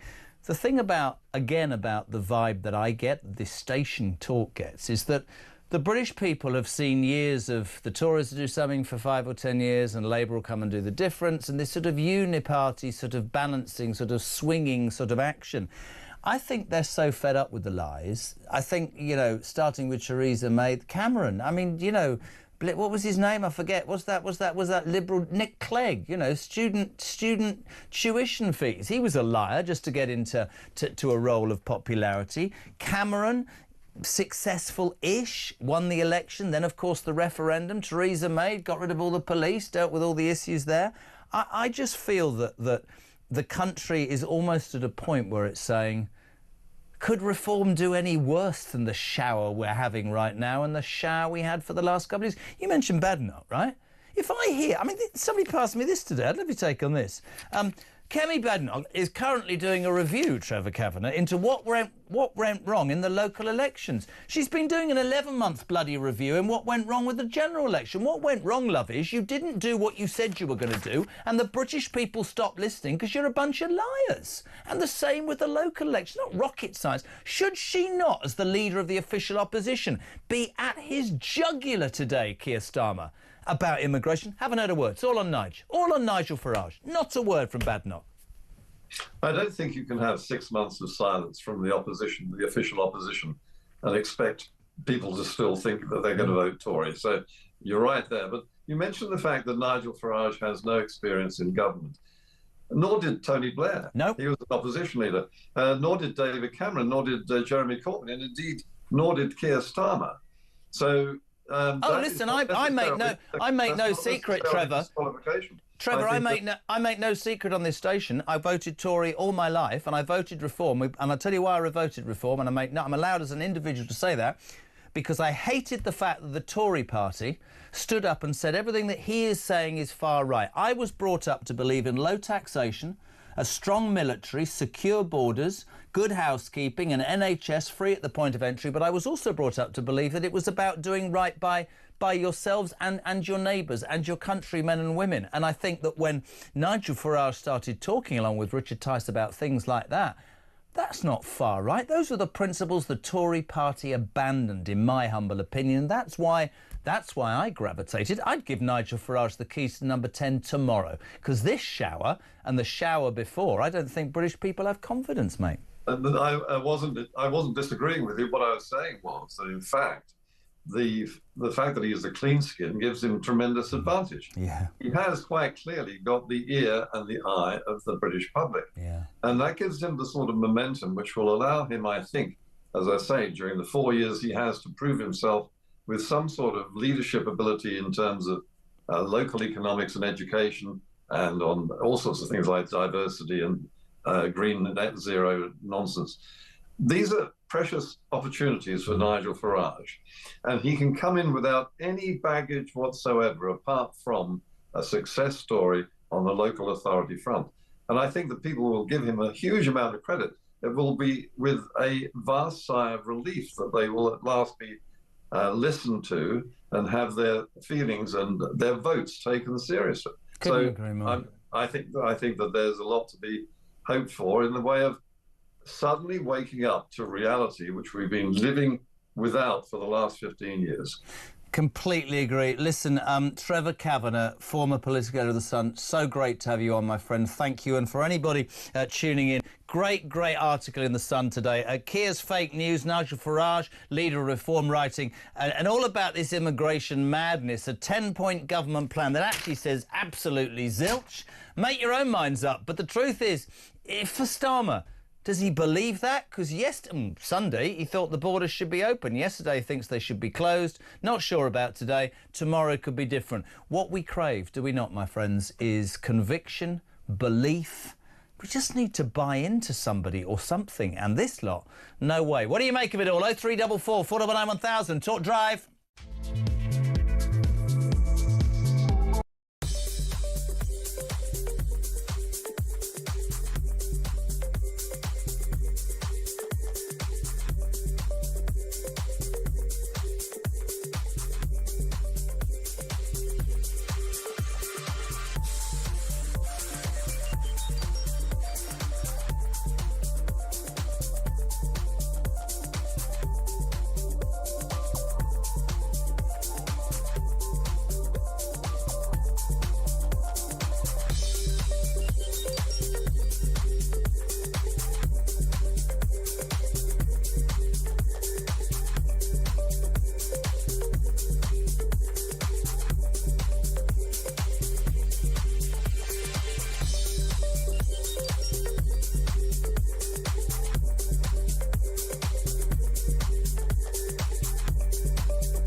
The point I was making is, if you come illegally and don't get deported, people will keep coming. Yeah. And the bar to deportation, the thing that stopped the Conservatives' Rwanda plan from working, was, of course, if you remember, the intervention at 10 o'clock at night of a judge in Strasbourg in the European Court of Human Rights, the incorporation of that law into the 1998 Human Rights Act. And British judges, I mean, we've even seen someone not deported because his kid liked chicken nuggets. I know.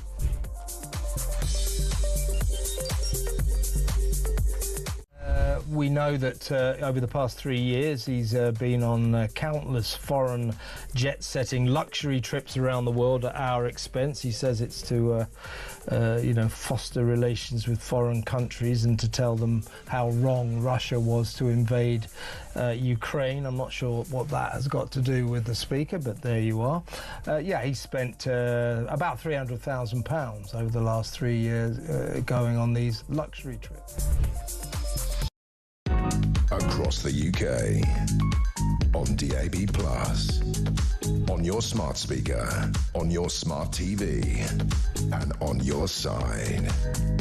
This is Talk. 5:27. Thank you to Trevor Kavanagh discussing all things immigration and the madness that is Keir Starmer. Sunday, all of you come in. Monday, we are turning into an island of... Oh, no, that was Churchill.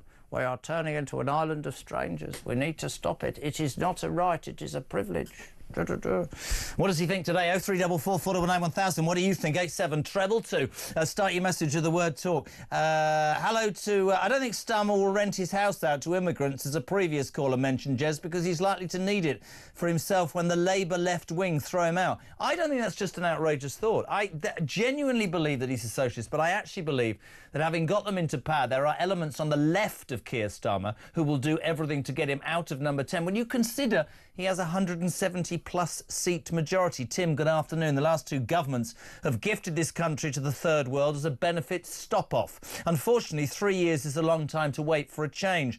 The country, I fear, will have gone under by then. Sad, very sad for decent people. Hello to Vincent in North Yorkshire. Jez, when I last looked, we have the magnificent Royal Marines. These boys will be chomping at the bit to be deployed to stop the boats. Imagine floating in the channel and seeing two boats containing 12 bootnecks coming towards you to stop you, says Vincent. Interesting. Dean, Jez, for every immigrant we take, why don't we make the French lose a fishing licence or even fishing licence? Hurrah for you, I agree. George is in Northampton. The rules on immigrants say we have to give them shelter. Why not put lots of tents on an army base or disused prison site that constitutes a shelter? Has to be cheaper than hotels and still meets the legal obligations. Wouldn't that be a deterrent? George in Northampton, can I just say something to you? Not only do I agree, but here's the thing. All the do-gooders, and we all know who they are, all the activists say, oh, Jez, don't be unfair. They come from war-torn countries. No, not all of them. They haven't. And we prove with Ukraine that we will open our hearts and our homes. So many of them are not coming from war-torn countries. They're coming here to take them out of us because we're soft. So if they are, as I said, leaving a war-torn country, they eventually find themselves in France, which is not at war with anybody. And in France, they're on a beach in a tent. And all the people who tell me I'm wrong to say that we can't afford to put you at 8 million quid a day in migrant hotels because old people can't get hip operations or see a doctor or kids can't get a school lunch, all the people who say to me, you're an outrage, they don't say the same to the French government, do they? No. They say it to the British people. It's us who are unfair. It's us who have to make more sacrifices. That's why people are angry. Barbara is in Warrington. I used to live in Warrington in Stockton Heath. You're not bothered, are you? Hi, Jez. If the migrants are coming from Calais, they are France's immigrants and should be returned to them. Hurrah! They are their problem because shouldn't we return them to the safe country they came from? Good show as ever. Lee's in Birmingham, mate. Good evening, Jesus. Stop picking on our Jodie. How can I pick on Jodie when she's not here, Lee? She's in Corfu with Ryan. The two people who work on this show have turned out to be on a Greek holiday together. Now, I've just got a bit of an update for you here, shocking news. Jodie's boyfriend Cameron is in the United Kingdom. Lauren's wife is in Corfu. So all I'm trying to think here is, old Ryan, oh yeah, there's three of them, say no more. Robbie T, what do you think T stands for? Jezza Rob in Dublin here, really great show. You have to be up there with Kev O'Sullivan when it comes to dishing out nicknames for some of these clowns. Starmer Chameleon, it's a classic. Tony from Manchester, good evening. The bottom line is speaking and reading English. If you cannot speak and read English within 6 months, then you show that you do not want to be part of a British society. You want the society to bend to you. Goodbye. Jeff Brewer, good evening. To the phone lines, we'll go north to Govan. Heather, you're on Talk Drive. A very good evening. How are you? Fine. How are you, Jeremy? Not bad, my love. 2 minutes. What you got? Tell me. I remember when we had a talk about Broken Britain. Finally, we've woken up. finally we got Nigel Farage, and no wondering why people are voting for Nigel Farage, because he speaks with common sense and logic. What do you say to the people who say, hold on. What do you say to the critics who say it's not common sense, it's right wing? What do you say to them? Well, I say it's not right, far right to have a common sense and logic. That's what Nigel Farage has got, common sense and logic. It's not far right at all. It is common sense and being right with everything that Nigel Farage has been saying all along. Heather in Garden, thank you very much indeed. South to North Yorkshire, if that made any sense. Kev, you're on Talk Drive. Hello. Gosh, never been called South in North Yorkshire. That's a new one. Right, hold on a minute. This is the worst line ever. Me. Go again. What did you say? Louder. I said being called South in North Yorkshire, that's a new one from us. Listen, you, put your whippet down and get your flat cap off and have a chat with our Jez there. What's going on, lad? How you doing? You walked up bloody hill first thing in morning. What's happening? Absolutely. Now, I just wanted to say that I cannot understand how people are confused that Starmer's lying. The man is a committed, and I say this with no hyperbole, I mean it really seriously. The man is a committed communist. He was the Whole Day in Society chair. He spent time in Czechoslovakia looking at working camps. The man is an absolute communist. It was absolute communist doctrine. Stalin himself said it was absolutely okay to lie as long as to get what you wanted in life, to get power. It was part of his whole doctrine. Lying was completely and utterly acceptable to get what you want. This man is that doctrine. He follows that doctrine. He's proved it since he's got in. He's proved every single time. I don't disagree with you, but I think what's really interesting, and I think it's part of a bigger issue, which is, and I think I don't know how old you are, but if you look back now, how many politicians have ever told us the truth? How many politicians have actually been, warts and all, like Trump? That's me, I've made mistakes, that's it, that's what I'm giving you, vote for me or don't. I think so many of them over the years are so processed in how they do everything, and they believe, I mean, some of the stories, that they can get away once they're elected with almost anything, and they forget the basic premise, which is be honest, be straight, and be decent with the British people. Because I said this the other day, Kevin, I'd love your response to this. I believe that politicians should be able to come out in an election, stand in front of you and go, right, I'm Jeremy Kyle, I've been married 3 times, I've made these mistakes, this is what I believe in. If you vote for me, I'll take you on a journey. There'll be good days and bad days. I'll tell you when it's good, I'll tell you when it's bad, but we'll do it together. Hopefully we'll get to the end and it works, and if it doesn't, you can vote me out. And if it does, you can vote me in again. I don't understand. I don't know whether we expect too much or our politicians aren't good enough quality, but for me, they don't seem to grasp the basic fundamental thing that would make it work, which is you need the people who vote for you to believe anything that you say, not nothing. I completely agree with you about Starmer. Chameleon. Well, I don't think he's a chameleon. I think he's just what he is. He's proven what he is. I agree with what you've just said completely, and I think that when they draw up a manifesto, that should be legally binding, and if they fail to do that, then they should be kicked out of government because they failed to commit to what they've promised the nation. That's one thing that could be done. But equally, as I say, I agree with you about politicians now. They are less inclined to be honest, but this man and I mean, look at his right-hand woman, Rachel Reid. She's taken down... What, Richard III? Richard III. She's taken down the pictures in her office and put up the chair of the woman that started the Communist Party in Britain. I mean, this is what I'm saying. 4 more years of this crap, mate. 4 more years of this crap. Yeah, absolutely. And do you know who I blame for it? Do you know who I blame for it? Go on. The Tory Party. So bad, so bad were the Tories at the end. So much of the British public stopped listening because they'd lied and failed to fulfil anything that they promised, that this lot on 34% got a massive majority. It's an outrage. And don't talk to me about that election, because that idiot in those tights, what's he called, Ed Davey, if he can get 72 seats, honestly, this waste paper bin could get 50. Listen, what road are you standing on in North Yorkshire? All I can hear is traffic, man. I've got a home to go to. What's going on? It's a little country lane. It's the middle of nowhere, mate. It's a little country lane in middle of nowhere. Great to have you on, Kev. Thanks very much indeed for calling. Spread the word. 0344 084991000, text to 87222. Lauren's taking your calls. Dean's looking stressed and Amy's smiling. Is she happy or has she got wind? More in 3. I'm off for a week.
Across the UK, on DAB+, on your smart speaker, on your smart TV, and on your side. This is Talk.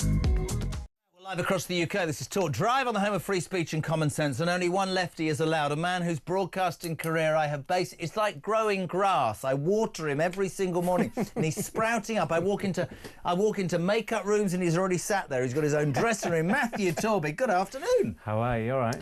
I'm all right, mate.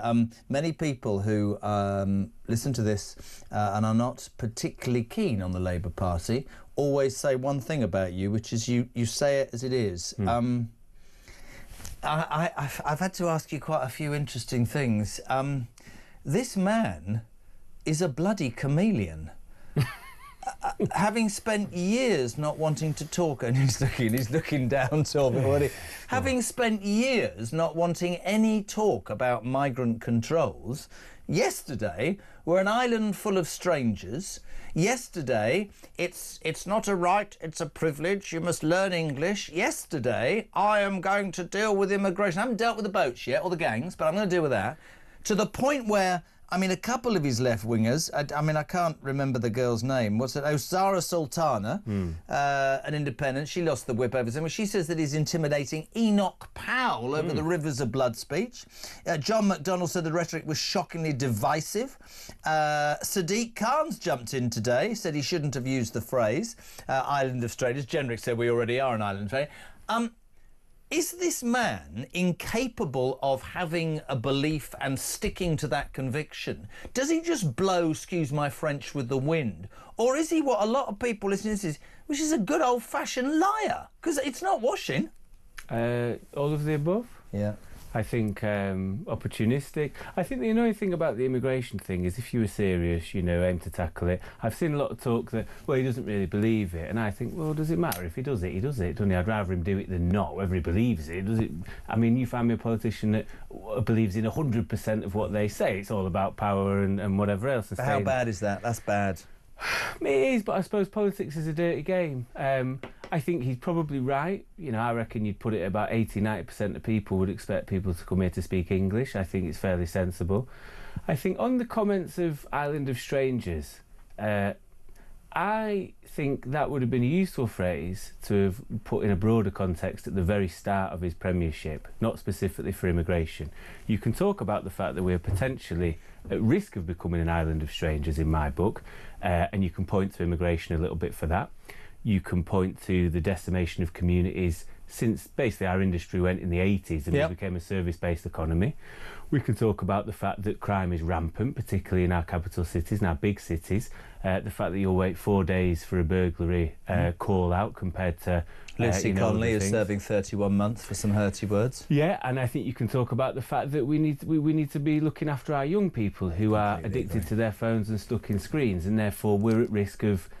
really, I think the country, unless you go to certain estates and you're lucky enough to live on some of the estates I've been on, there's a real lack of community and a sense of community and wanting to help others. But you see now we're really getting. You're right. When we were kids, we get home from school, we got our bikes, play cricket on the rec until she shouted tea.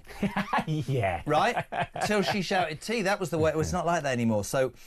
You know, for me, what you've just described, and I understand the rhetoric, everybody will say it's immigrants, right? I understand it's not that, but maybe the argument about so many different people apparently living in complete harmony is wrong. I've had so many people this afternoon. Let's take the Lucy Connolly thing before we talk about immigration. Tomorrow in the Court of Appeal, Lucy Connolly, with the help of the Free Speech Union, others are saying, I made a dreadful mistake. I wrote something abhorrent, but it was only up for 3 hours. I'm in jail for 31 months. Mm-hmm. Hugh Edwards viewed pictures of 3-year-old kids. I can't have it, Matt, right? And my licence fee's still paying that pedo a pension.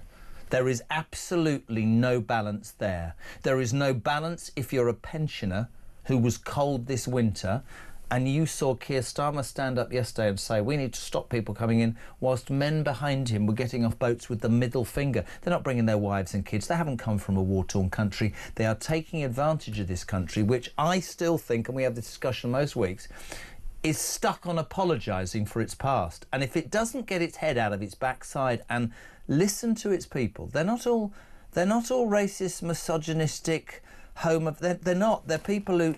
we've had this discussion. You worked, you paid, you've never asked for jack, and you're right at the back. You're right at the back, Matty. So there's a couple of things there that I think actually come together quite nicely, whether it be the justice system and sentences that don't seem quite right when compared to one another. It's not always black and white, but ultimately one doesn't feel right, both don't seem right, actually. Whether you look at the imbalance between workers and people at the top of the tree, these billionaires that wish to, suck all the life out of people for minimum wage, whether it be the feeling that people are jumping the queue ahead of you that are coming into this country, it all centres around fairness. And I think British people in particular have a deep sense of fairness, and I think that's where Nigel Farage has been very clever with this. There's that unfairness of, as you said, my dad and others will go, well, I've paid in all my life, I'm absolutely worst off I've been in years, and yet from what he can see, and all the optics are that people are coming in and getting 4-star hotels and this, that and the other. I'm glad you raised this, because I wrote a piece today about this on what Keir Starmer should have said. Where did you write that for? I got you that gig as well. Where's that? No, I was going to give it you. I didn't know if you'd... I wrote it for Politics Home. Guardian weren't interested. Good. And I said, for me, and I've spoke to you about this before, if we're talking about fairness and you want to look at winning the next election, whoever you are, but particularly Labour at this current juncture, where people are losing, trust and faith in you rapidly, as the days go on, it's about fairness to those genuinely fleeing. It's about fairness to people in this country already, and it's about challenging, essentially, a status quo that makes people feel like, dirt on your shoe. As it currently stands, and you've heard me say this before, the 1951 Convention on Refugees that we all signed with the UN says the only way you can claim asylum in a country is you have to be there. So this is where you get the channel crossings coming from, because there's nobody who's genuinely fleeing from Ukraine and Afghanistan getting on a flight to Heathrow. It doesn't happen, right? And these people are desperate. The problem you have is obviously economic migrants going, well, I'll shut my passport in the channel, I'll say I'm from Afghanistan, nobody knows any different, and all the rest of it.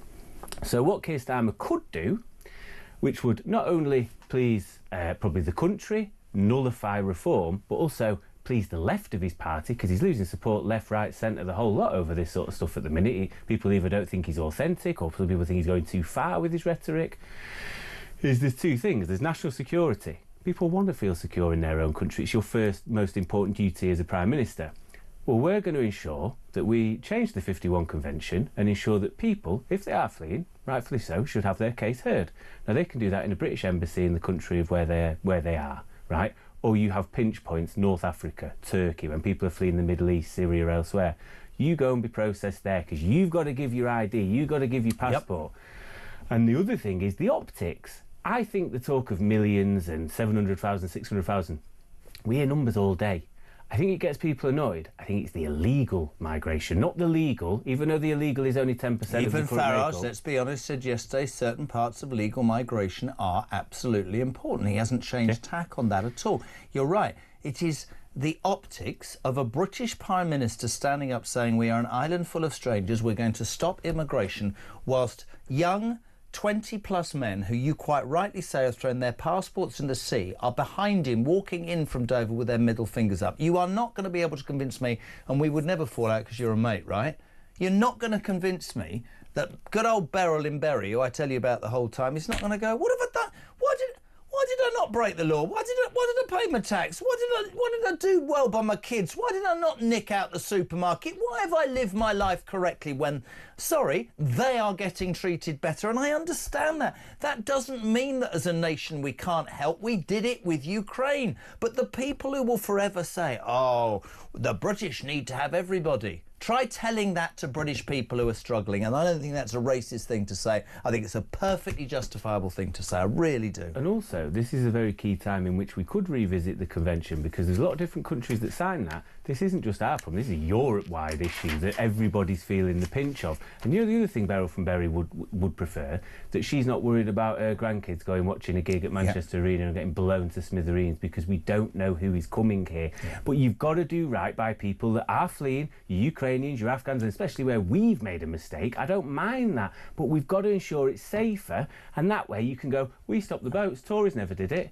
What do Reform say then? Leave the ECHR. There's no one here to use the ECHR and clog up the system, because they are largely overstayers who have failed asylum seekers. It's all well and good dealing with it when they're here. You've got to stop people getting here in the first agree with place. processing at source. That's what you should have done yesterday. What do you make? Oh, and by the way, it keeps the left happy, because technically that's a safe and legal route, and that's what the left always call for. So you're keeping all sorts of people happy. If he can, you can see that. Why can't he? What do you? Just very quick. What do you make of him? Genuinely, 1 minute. Seriously.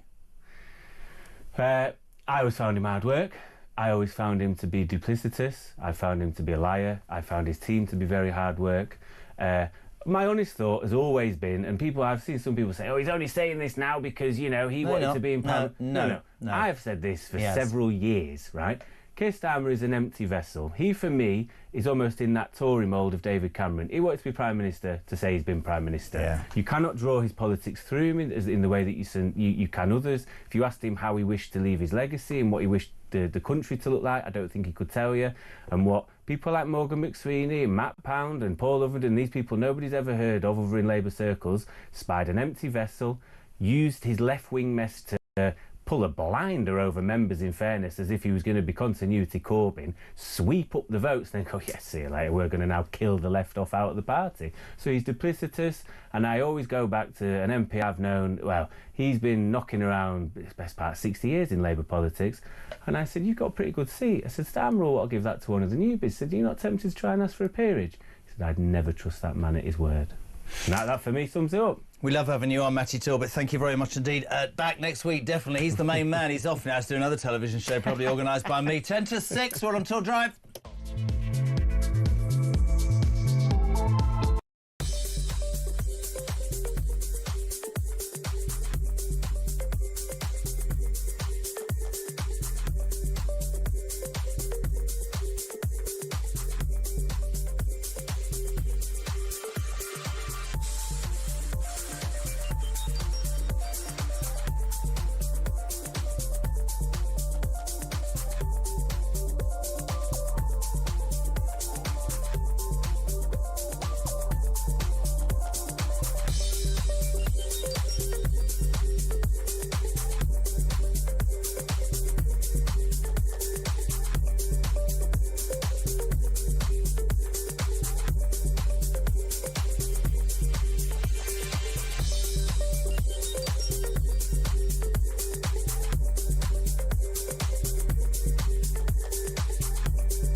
I mean, the fact of the matter is, as a Member of Parliament, you are gifted loads of things.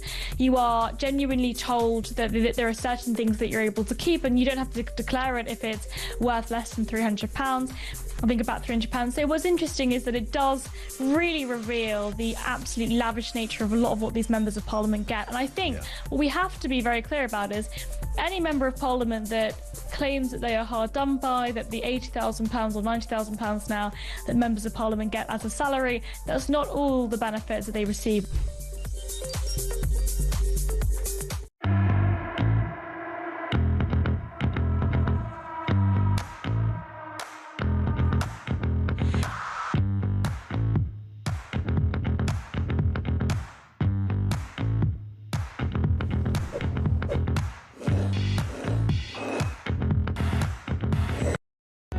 Across the UK, on DAB+, on your smart speaker, on your smart TV, and on your side. This is Talk. It's 2-6, push the button, Ames. Sport Summary on Talk. Only one man to do the daily sport, the legend that is Sam Ellard. Good afternoon. Afternoon, Jeremy. Afternoon, everyone. I'm not happy. I'm heading to Newcastle tonight. Big gig the next couple of days. Get in the train. It's been cancelled. How the hell do you get to Newcastle in 3 hours? Because there's been a fire. What am I supposed to do now? Well, I thought you've got a helicopter that picks you up. Well, it could be the answer. It could be the answer. You think I'm joking, don't you? 27 minutes in a helicopter to Newcastle. What gig have you got? What? What gig are you doing in Newcastle? I'm not telling you on air, am I? How are you, son, anyway? Yeah, really good, thanks, JK. You know, you do this a lot where you mention stuff. I'm going to Newcastle for 2 days for a massive... Okay, it's a massive charity event for my best friend, Sir Graham Wiley, who has his own foundation because he's building... he does so much for the kids in the North East, and he's built hospital wings, and he's done an awful lot. And we have a massive celebrity golf day and a big charity night at the Hilton in Newcastle, hosted by... yeah, Jeremy Kyle, that's it. And tomorrow I play in a Ryder Cup style team. I'm the vice captain and Lee Westwood's the captain. Do you know what? I've done this show with you now for a couple of years. That's the best. That sounds brilliant. You're going to go, you're going to have fun, and most importantly, it's all for a good cause. That's You're so shallow. Can I ask you... that sounds brilliant. Can I have your take, please, on what's actually going on? I came in today to discover that Ryan, our producer, has gone to a certain hotel in Corfu. I came in today to discover that Jodie has gone to a certain hotel in Corfu without her boyfriend. They're in the same hotel, in the same town, on the same Greek island. Your response, Sam Ellard? Don't where you eat. They're very, very good friends. They're very, very close. I believe he's a very happily married man. Jodie's an There's three of them in one hotel. I'm just saying. Yeah, you are. I am swinging from side to side as to what I'm supposed to think. I'm swinging left and right here. I don't know the answer. Honestly, you're just getting old, aren't you? At least they're getting a bit of action, unlike you. It says here, Liverpool manager Arne Slot's parties in Ibiza. I couldn't give a top. Why are we saying that? Oh, no, come on. Why have you got to be so miserable about it? This is good to see. Liverpool have just won. Bald-headed man, football manager, goes to bar in Ibiza. No, yes, that's news. Do you know what? It's funny because the season's still ongoing. Liverpool played yesterday and they couldn't care less, could they? Draw with Arsenal. No, they couldn't. No wonder they can't get less, because their boss is in Ibiza getting tanked up. Yeah, right, exactly. Okay. And I don't know, the images and videos of seeing Arnie Slot, you know, a middle-aged to older gentleman on the decks, on the DJ. He's only 46. He's living his best life on it. Okay, middle-aged man then, Arnie Slot. And what's great, by the way, is everyone's like, what odds are Brighton to beat Liverpool on Monday evening? Let's have a little, because they're going to be on the lash for a couple of days. So listen, hey, you know what, honestly, it's mad to think as a Liverpool fan, this time last year, we were all, devastated about Jurgen Klopp leaving. How on earth could we find anyone to replace him? Fast forward a year, Premier League champions, and our manager's getting on it in Ibiza. Good for you, Arnie. Yesterday, Sheffield United through to the playoff final, beating Bristol City 6-0 aggregate. Biggest result. Chris Wilder's team, of course, are in the box seat for many months, but tonight is the game for me. Sunderland took a 2-1. They take a 2-1 lead back to the stadium like Coventry. Frankie Lampard, Super Frankie Lampard. I think Coventry are going to beat Sunderland tonight. I thought Coventry were desperately unlucky on Saturday. Yeah, it was a really good game between the two sides. I felt like Coventry needed to take a lead to the Stadium of Light to get themselves through, and I agree with you. I think based on what happened in the first leg, I think Coventry were unlucky to lose. And strangely, Sunderland went into that game, despite finishing fourth, having lost their last 5 league games of the season. We know that Coventry had a great run in the Frank Lampard going from 17 to 6. I just maybe think with Sunderland at home and with the lead, Stadium United's going to be bouncing tonight. My gut maybe just tells me Sunderland get through to face Sheffield United in the playoff final in a couple of weeks. Very quickly, Andy Murray, I don't care. He's no longer going to coach Novak Djokovic. Why do you do the sports section of every sport? Andy Murray no longer the coach of Novak Djokovic. And what does that matter? What do you want to talk about then? Who wins the PGA Championship at Valhalla? Okay, who wins it? Fine. Rory's going back to back. What? Rory's going again, back-to-back majors. I'll tell you for why. It's absolutely lashing down at Quail Hollow. Rory McIlroy has won 4 tournaments. It is his backyard. It will favour the long hitters. It's wet. It's cold. Rory McIlroy wins the Wanamaker, back-to-back majors. But that's not the big news. The big news is that my daughter is at York University, Ava Kyle, who is single, has never texted me. Don't smile. Don't even smile at me, you deranged human being. Why are you telling everyone she's single? Because she's going, I'm watching you, Dad. And it's because she thinks that you're attractive. Goodness me. Honestly, this sports section has become... I spend hours... Say hello. You don't spend hours. If you're telling me you spent hours preparing that, you're lying. Say hello to Ava, son. Say hello to Ava, son. Ava, honestly, I'd love to know what it's like to have Jeremy Kyle as a dad. Goodness me, it must be chaos. Is that all you're going to say to her? Oh, she says, oh, hello, Sam. What am I, a bloody machine to be in the middle of you? I'm not. God, don't bring him home. It'd be a nightmare. Can you imagine? Dad, I'm bringing my boyfriend home, Sammy, can I just say, because I'm off on holiday for a couple of weeks. Oh, where are you going? Where am I going? Yeah. Well, I'm not going to tell you. Well, I'm telling you exactly where I'm going. I'm going to Corfu. We're having a... No, I'm joking. Right, listen. I'm having a 4-ball in Newcastle, not a 4-ball in Corfu. Listen, you, thank you. I know. Don't get stressed. It's fun, right? Are we allowed to have fun on this station? Yeah. And give my love to your mum, all right? Good one. The original. Love you, Sammy Ellard, a sports legend. He literally has PTSD when he finishes his show. It's almost 6 o'clock. Former Deputy Speaker of the House of Commons, Nigel Evans, next on Talk Drive. 0344 499 1000. The news at 6 is next. I'm off for a wee. See you.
across the UK.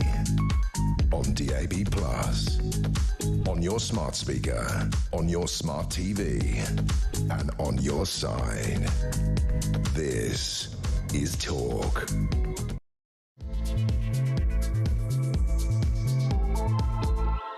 Welcome back, final hour of Drive for Tuesday. We're live across the UK on the home of free speech and common sense. You're very welcome to Talk Drive, a different look to the show tonight. Ryan, our esteemed producer, is on holiday with his wife in a 4-star hotel on the island of Corfu. Jodie, our associate producer, is on holiday without her boyfriend in a 4-star hotel on the island of Corfu. Make of that what you will. Dino has done a very good job. Lauren, an even better job. The tea's much nicer than Jodie ever makes. And Amy's still smiling. Mozzie is just Mozzie. She and I have been here from the beginning of time, and we'll probably be here as time ends. You might have heard the sports section when I was making light of my daughter. I just had Ava on the phone, live and exclusive from York University. I just said, "Oh, have you been eating?" She went, "Yes, cinnamon rolls for my tea." The life of a student. She said, "You're a fantastic dad, but don't even think about putting me together with that bloke. He looks a bit of a freak." She didn't say that, but I'm just making good radio. 0344 499 1000. Martin in Whitley Bay, you're a smart ass, aren't you? Fly to Newcastle from Heathrow, that's what I do. BA return flights for as little as £39. Much cheaper, and the flight is only 45 minutes. Loads every day. You're a madman to rely on the train. Yes, Martin, I know that, but by the time I finish here, the last flight is at 20 minutes to 8, which means I wouldn't get to Heathrow, whereas the train is 8 o'clock. It is not my fault. There is a fire at Durham. You have I don't know what I'm going to do. How do I get to Newcastle? It's terrible. Why am I crying? Paul in Dorset, good evening. My God, Matthew Torbett knows his stuff, I agree. It's really good to hear common sense from the left for a change. Hi, JK. Matthew Torbett, brilliant broadcaster. Sue in Essex. Thank you, Sue. Steve in Cambridge.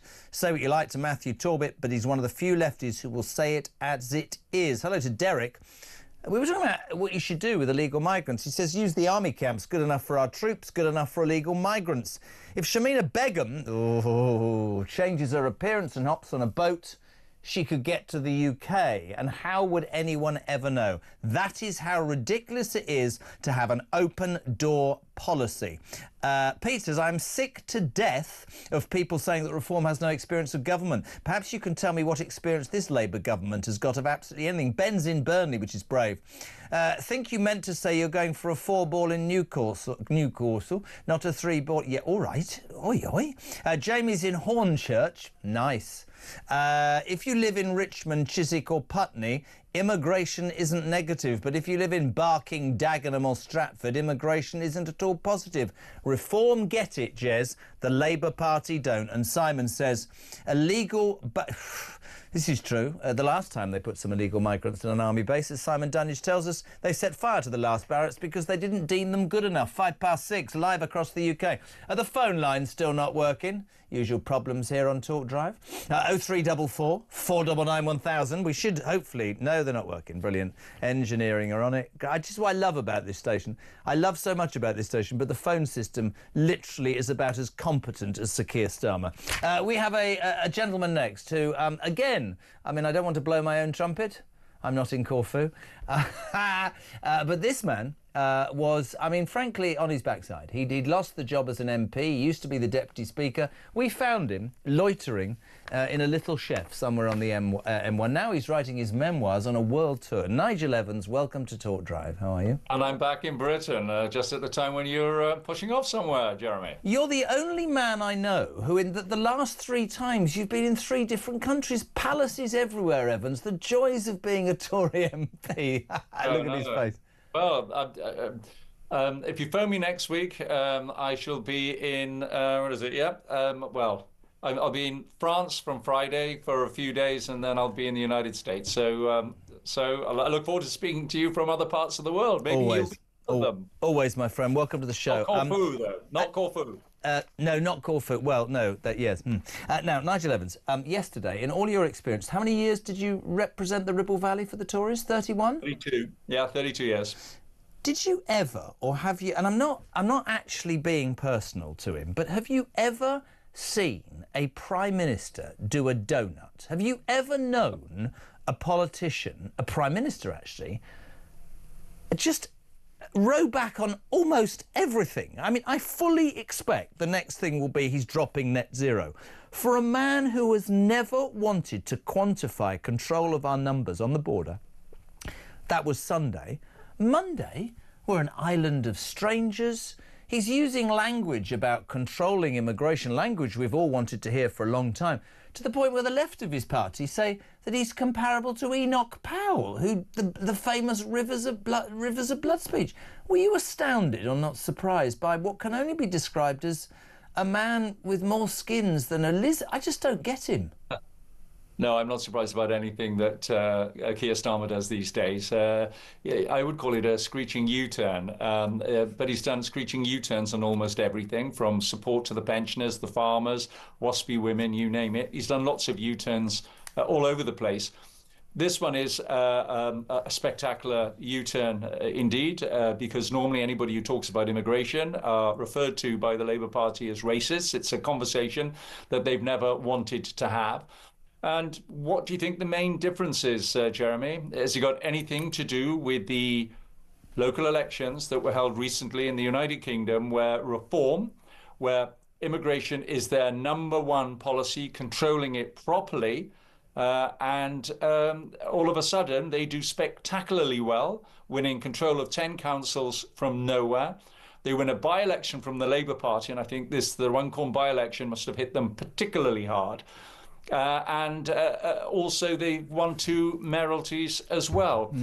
So I think the Labour Party have done, let's say they've taken stock, and all of a sudden they are basically mimicking in language. I suspect nothing as far as the practicality of it, because even on the day that Keir was announcing this screeching U-turn, over 600 illegal immigrants came in small boats, never mind how many other people came in other ways and means.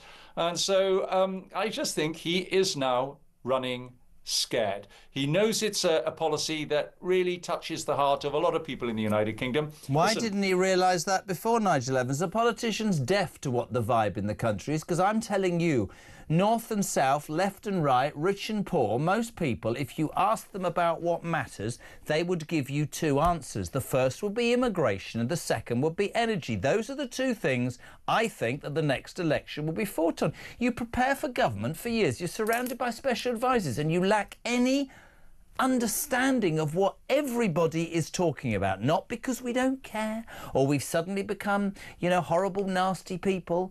But we can't be apologists forever when we have a country that's public services are creaking, when its own people, keep saying it, I know you agree, right? Yeah. Have paid in and are being treated like crap. Yeah, but I suspect having regular dinners with other human rights lawyers and other people, the chattering classes around Islington and all that sort of stuff, immigration isn't the number one topic for them, because it just isn't. It doesn't really impact on them. And it is quite spectacular when you do discuss it with people where large immigrant numbers haven't come into their community. But it's still important to them. Why? Because they can look at other parts of the United Kingdom which do look like islands of strangers. It's a part of the country they don't recognise. And Robert Jenrick mentioned a few of those places earlier today on Bradford and other places where the way that those parts of the United Kingdom have changed dramatically really doesn't go for the cohesion that everybody talks about these days. Even Keir Starmer is now talking about bringing Britain together rather than celebrating different cultures all over the United Kingdom. Do you know? I've never said this to you, but I tell you, and you have to tread really carefully sometimes, even me, because I think I've got friends all over the world, right? There isn't a racist bone in my body. Genuinely hand on heart. The problem I've got, I was talking to my father-in-law about this, is let's just say we can afford for people to come to this country, which at this moment we can't, because we can't even afford the interest on the debts we've got. But we proved with, I think, Ukraine that we've got soul and we've got morality and we've got heart. But right now, this country, don't give me, not you, the people who go, oh, what about the third world? Yes, we're struggling. People are struggling. My annoyance is people who are coming here for one reason and one reason only, which is to game the system. My second annoyance is that we allow a system to continue that makes it easy for that to happen. And one of my biggest bugbears, Nigel, love your response to this, is if you're escaping a war-torn country or a country that you loathe because it's anti-women or it's anti-homosexuality or it's anti-this or it's anti-that, you come to Great Britain because of its reputation, and then you proceed to trash our country and try and integrate not correctly, because what you spend most of your time doing is trying to bring stuff from your country to this country, and I don't understand that, because I thought where you were leaving was horrendous, and I genuinely believe that, and I fear that a lot of politicians, not you, don't really and haven't quickly enough grasped what the British public are really hacked off about. Nigel Farage has, pal. He has. Yeah, no, he's tapped into what a lot of people have been saying for many years in pubs up and down the country. People who chat to one another at work are sick and tired of seeing the way that people who are coming into this country illegally are then being put into hotels and get first-class treatment as far as social services and medical treatment. You know, people in my constituency, my former constituency, who couldn't get dental care. I suspect that the ones that are turning up and being housed in hotels are at the very top of the list. They're going to get dental care and dental treatment. They will be able to find somebody that's going to treat them. And I think people are just fed up and sick and tired and want something done about it. And well, let's talk about that. So you mentioned just now Robert Jenrick, the guy who stood for the leadership, the guy within the Tory party who had the balls, I'm going to say it, to resigned from Sunak's government because he didn't believe that your party was doing enough, stood for the leadership, failed to get the job. Kemi Badenoch. Today he has already said we are already an island of strangers. This man seems to have grasped the nettle. Badenoch, and I know you're a Tory, and I'm not asking you to trade what you believe, but answer me this. We've waited 11 months whilst your new leader apparently looks at what went wrong in the election. We all know what went wrong. The British public stopped listening because the Tory government didn't carry out what it said it was going to. Now, she's launching a review into the Reform's election drubbing of the Tories. I can tell her exactly in 11 seconds why that was, because he's talking about the things that the British public needed. She should have been at Keir Starmer's jugular today, shouldn't she? Honestly, Nigel, you must admit that's right. Nothing from her again, man. Yeah, I know. I know this is going to be a quick review, and I think that's probably the only saving grace about it. It's not going to take 12 months. I've been saying to you time and time again when I've come on your show that Kemi has not got the luxury of time. I knew that when the local elections were coming in May. And people want to know what Kemiism stands for. We know that Kemi actually does want control of immigration, but people will want to know how we're going to do it. It's just like Keir yesterday brought forward some of the proposals that, quite frankly, in some aspects of them, weaken the controls over immigration. So it will actually lead to more people coming in. People want to know what a Conservative government is going to do. And the fact that we know there's not going to be a general election for 2 or 3 years, but people still want to know what the alternatives are. And they are certainly hearing them from the Reform Party. And therefore, I think what the real danger, if I'm going to analyse it really properly, is that the Conservative Party and the Labour government have just taken a drubbing at the local elections just a couple of weeks ago. We will have more by-elections on the way, that's absolutely certain, and a plethora of local authority by-elections where people will still be able to protest about what the current government is doing and still protest about what Rishi didn't do. And then we are going to have next May the Welsh Assembly, or the Welsh Parliament now, and the Scottish Parliament elections. And there is no luxury of time on all of this. People want to know what the alternative is. They want to know, actually, that Kemi is not Rishi. That's for certain, and I know that she isn't. Rishi should spend the next 4 years apologising for what he didn't do in the 2 years or the year and a half that he was at 10 Downing Street. We've taken an absolute drubbing, and people want to know what the alternative is. And quite frankly, I suspect the biggest fear on behalf of the Labour Party and the Conservatives is that people are going to say, listen, you two parties have been swinging it back and forth for the past 80 years or so. In the Tory case, way longer than that. Why don't we try something That's new? exactly that is the real problem that they both have. And your party is guilty of many things, but what frustrates the hell out of me is when I get current Tory MPs on, because they're towing. I'm really strong on this. Don't know what you think. Lucy Connolly, the mother of one, jailed for 31 months for a horrible post after the Southport riots. It was only up for 3 hours.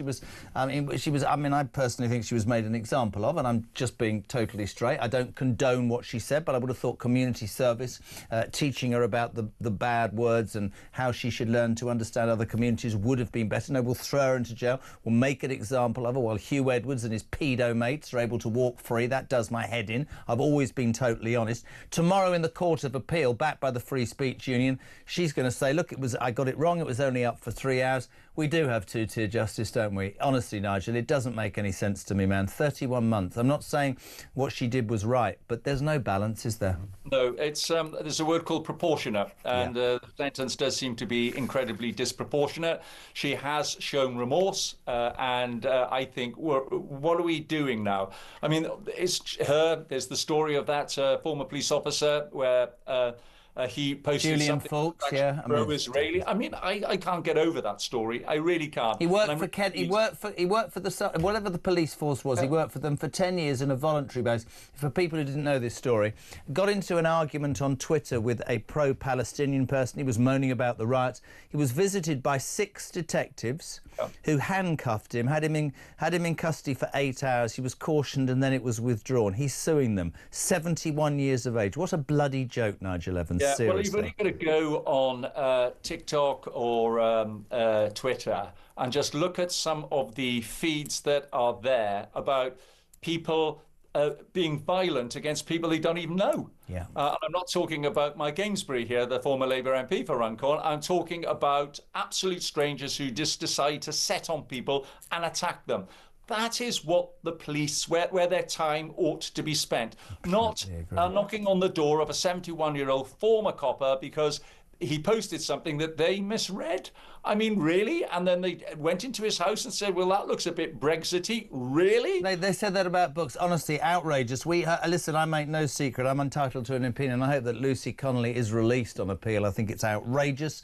I think that she was made an example of. I don't condone the words again. I cannot have the inconsistency.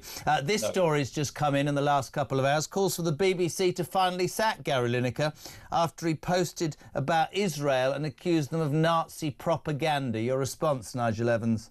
Yeah, I think it's appalling. If he did, sometimes you look at things and you think, they couldn't have posted that. Surely that's made up.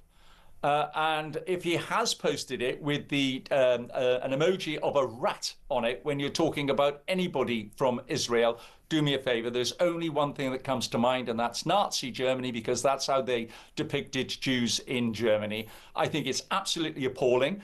He seems to have gone radio silent when he's one of the most gobby people, I think, in the United Kingdom, and all of a sudden we are hearing nothing from him. Well, I think it's really interesting. There's no doubt he wanted to stay at the BBC to do Match of the Day, and there's no doubt they got rid of him. Then they blow smoke up his backside. What's that guy, Amajim? They did an interview, didn't he, on the BBC, where he slagged off the BBC. I think they're terrified. I suspect he wants to be fired now. I suspect he wants to be fired so he can go off on some sort of rant. He's making millions. But he's always been Gary Lineker. I'm not against people having opinions. What I'm against is using the position. When you talk about a state broadcaster that we all have to pay for and there's no justification, blah, blah, blah, blah, blah, they don't have to worry about audience, he should not be spouting off in the position of working for a state broadcaster. He can come here and spout off, not that he get bleeding job, but you know exactly what I'm saying.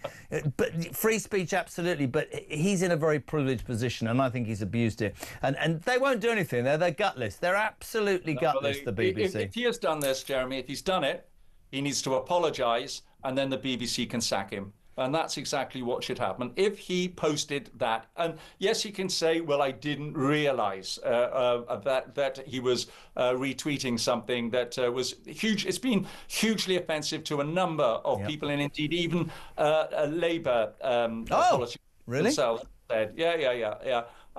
So I think he's got way gone beyond the mark now.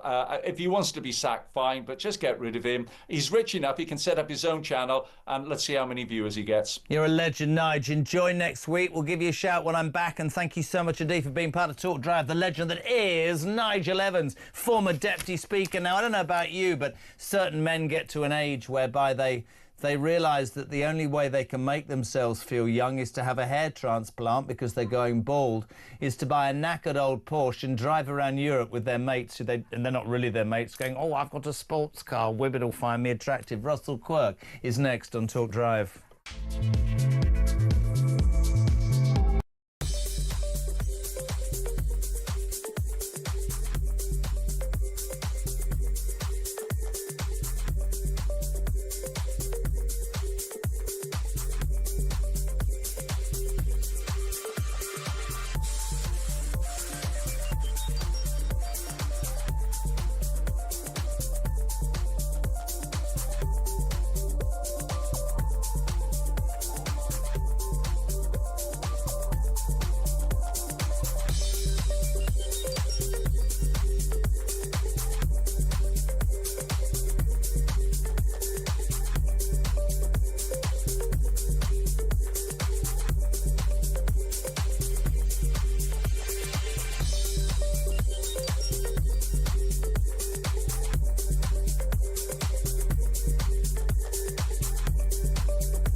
put it in writing, and they basically replied and said, we can't remove him out of your theatre, but what we can do is we can cancel your surgery, we can move you to a different doctor with a different consultant at an unknown date.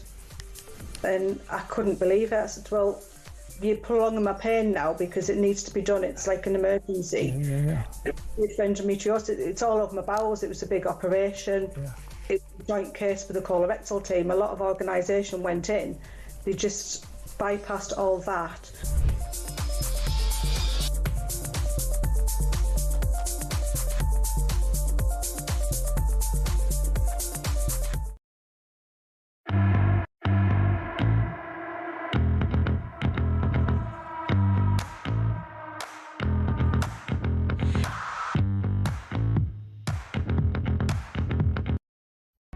Across the UK, on DAB+, on your smart speaker, on your smart TV, and on your side. This is Talk. 6:26, we're live across the UK. JK on Drive from 7. Kev O'Sullivan, the world's best broadcaster, he told me to say, is here. From 10 o'clock tonight, Petri Hoskins, she's a dish. Never mind, it was crap. If you'd like to be on ahead of 7 o'clock, you're always delighted to ring us. We'd be delighted to take your calls.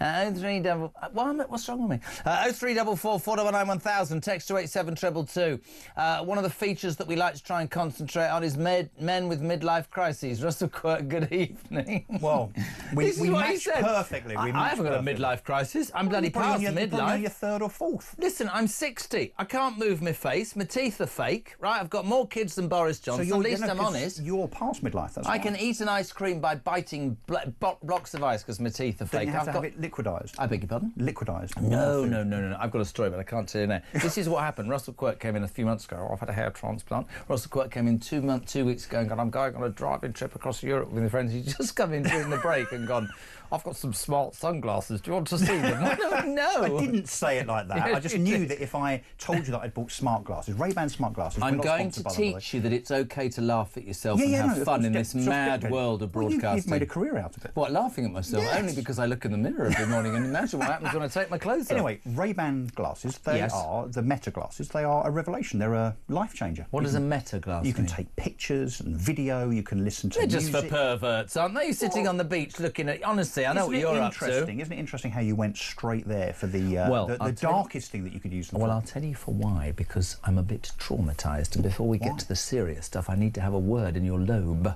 Okay.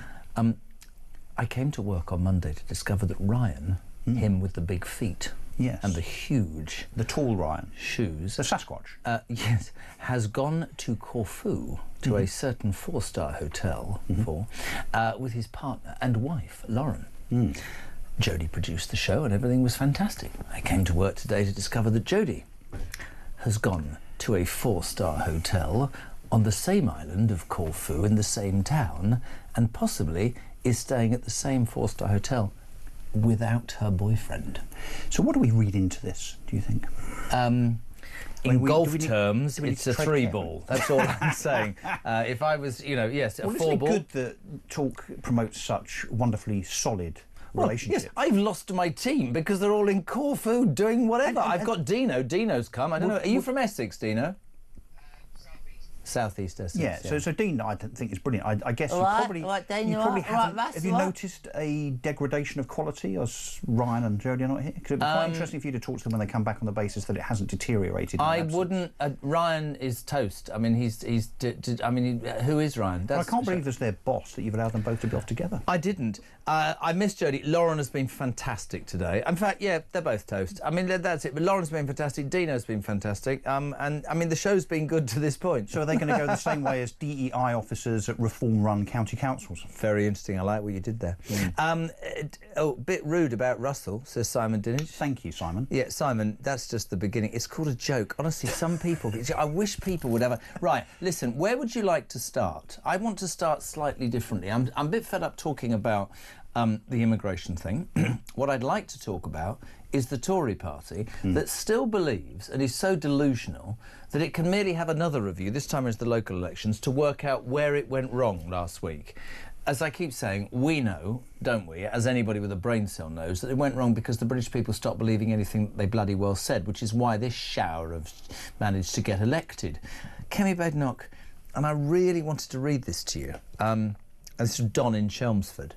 Jez, it is obvious to me and many others that Kemi Badenoch is not up to the job. A nice woman, yes, but not a leader. It is inevitable that she will be replaced. Russell Quirk. I agree with that. I think the Tory party, the membership, have made a mistake. In fairness, they were dealt a hand whereby they only had the choice of two, of course. They only had the choice ultimately because of the way the Tory party rules work. If we remember back to that election whereby the parliamentary party decided on the final two. So I think that system is broken because, of course, that gets tweaked, manipulated, so that effectively the parliamentary party get their first or second choice rather than it being a genuine choice of the membership of the Conservative Party. Do you think the parliamentary party would have picked Robert Jenrick? Because he's quite a diverse. Possibly so, but look, right now I would favour Jenrick because I think he is displaying all of the credentials of being more right-wing, more conservative than Kemi. Yes. But 2 years ago, think back to Jenrick. Was he talking so vociferously about immigration? No, but I'm going to stick up for him. I'm going to stick up for him. People will say, oh, Robert Jenrick suddenly has changed his rhetoric because he wants to be elected. Robert Jenrick was put into the Home Office to keep an eye on Suella Braverman, and by his own admissions, what he saw over that year made him re-evaluate. He's the only person in the Tory party currently in the front bench who had the balls to say to Sunak, I disagree, I'm resigning. I'm giving up my ministerial job, car, salary and everything. I disagree with you. That's why I think he's got a bit of kudos. That's just my opinion. Yeah, so I think what is wrong with the Tory party now, and look, we are now, whatever we are, 10 months on from the general election. It's very, very clear from the local election results that the Conservative Party have not been forgiven, and actually nor should they be. And the reason they shouldn't be is... It won't happen in a hurry, will it, Russ? No, but for two reasons, and I think they could have remedied this if Kemi had kind of got her act together 3, 4, 5 months ago. The problem is, you've still got people like Rory Stewart in the Conservative Party, who is even more left-wing and even more wet than a Liberal Democrat. I mean, Ed Davey gets wet enough as a Liberal Democrat, falling in rivers all of the time, but Rory Stewart is even more so. So you have people like that that are, I guess, the epitome of all that's wrong with the Conservative Party. They need to be kicked out. So that's the first thing. You've got effectively a Conservative Party that is way too left-leaning. That has not changed. Nadine Dorris's book, by the way, The Plot, is absolutely spot on in terms of its analysis and its kind of dissection of what's wrong with the Conservative Party. But then the second thing is, Kemi Badenoch, she is not strong enough. Not strong enough in terms of not just leadership. I'm not sure that she kind of really is something you can really get behind, but her biggest problem is she hasn't come out of the blocks with policy. If she had come out many weeks and months ago and said, this is what we now stand for as a Conservative Party, particularly if it is actually conservative by way of a bit of Thatcherism, dare I say. Let's get tough on all the things that Conservatives want her to get tough on. Things like low tax, economy, thriving business, immigration, crime. They are fundamental planks of the Conservative Party movement. She hasn't said anything apart from reading notes in response to Keir Starmer at the PMQ dispatch. Can I it's say, just not good enough. No, and I agree with you. And I'll say something else as well. Do you remember when the election campaign was going on and people were saying she's hard to work for, she's a bit gobby, she tends to bite? She's lazy, apparently. No, but what I think is really interesting is that has she listened to that and rode back and is not being her true, authentic self, or does she just not have that... Don't take this the wrong way, the X factor. And actually... If you look at Jenrick, has he got it? Maybe the truth of the matter is that they are a busted flush and that for the next 10 or 15 years, like it or lump it, the Tories... There's not a divine right for the delusional Tories to think they're going to be re-elected, because I think, like me, you think that Nigel Farage has a really very good chance of being the next Prime Minister of this country. Well, I do, but I also think that Reform are exactly the same as the Conservative Party of 20 or 30 years ago. Well, we've talked about this the whole time. That's what we were brought up on, wasn't it? You know, we can be kidded by the left and by the mainstream left-leaning media. They're not far right. They're far right, but they're not. They are Thatchers. They are Thatcherites. Yeah, that's what we were brought up on, right? That's exactly what That's exactly when you started your business and I went to do what I did, because we were told that if you got out and you worked hard and you got on your bicycle, Tebbit, you could make something of your life. And you could start at the bottom and buy your council house, and we're going to say to the unions, you're not going to tell people what to do, and strikes went down 98%, all that. We became the land of opportunity with low tax. And, you know, and this might not be popular with everybody, particularly those in the north that come from mining communities, but I'm afraid she was the mother of entrepreneurship in this country. You nearly said that correctly. Entrepreneurship. There you go. What did you say the first time? Entrepreneurship. You did it very well. I was rolling my arse. No, I completely agree. So that's the problem. Completely agree, Kemi Badenoch is a manager, not a leader. There's a big difference. And also we talk all the time, you and I, don't we, about conviction politicians and how it seems now that it's window dressing and it's all about, you know, focus groups and how people react to what I say. I don't see her as a conviction politician. I don't know if Jenrick is. I don't see Starmer as that. You'd have to say that Nigel Farage has got the wind in his sails, excuse the pun, because he speaks the language and talks. He has a pint, he has a fag, he messes up, he falls off stage, he swears occasionally, he gets things wrong. A bit... He's not like Trump, but this sanitised view that all politicians should be perfect, I think's gone. What we want, you can make mistakes, but we just want you to do what's right by us. Yeah, look, no politician is ever going to be perfect, and really we should judge politicians. I think in terms of what they do in politics and their ethics, they should be judged to a higher standard, in my opinion. Yes. Kevin and I have argued about this in the past, by the way. But in terms of what's happened in the past, Kevin and Solomon, we had a disagreement in terms of whether people should be held to a higher standard if they're in public life. I think they should. Kev says no, but anyway, that's for another time. But I do think when it comes to measuring the standard of someone in politics, particularly their past, we measure them by our own standards. None of us are perfect. We've all done things, you know, that we perhaps, you know, might regret or whatever. So we've all made mistakes. We're human beings. But if we roll back, and I know we've not got hours and hours and hours for us to do this, it's like a fireside chat in a pub somewhere, isn't it, Jeremy? This is very interesting stuff. I don't drink. Really? Yeah. Sudden change. Okay.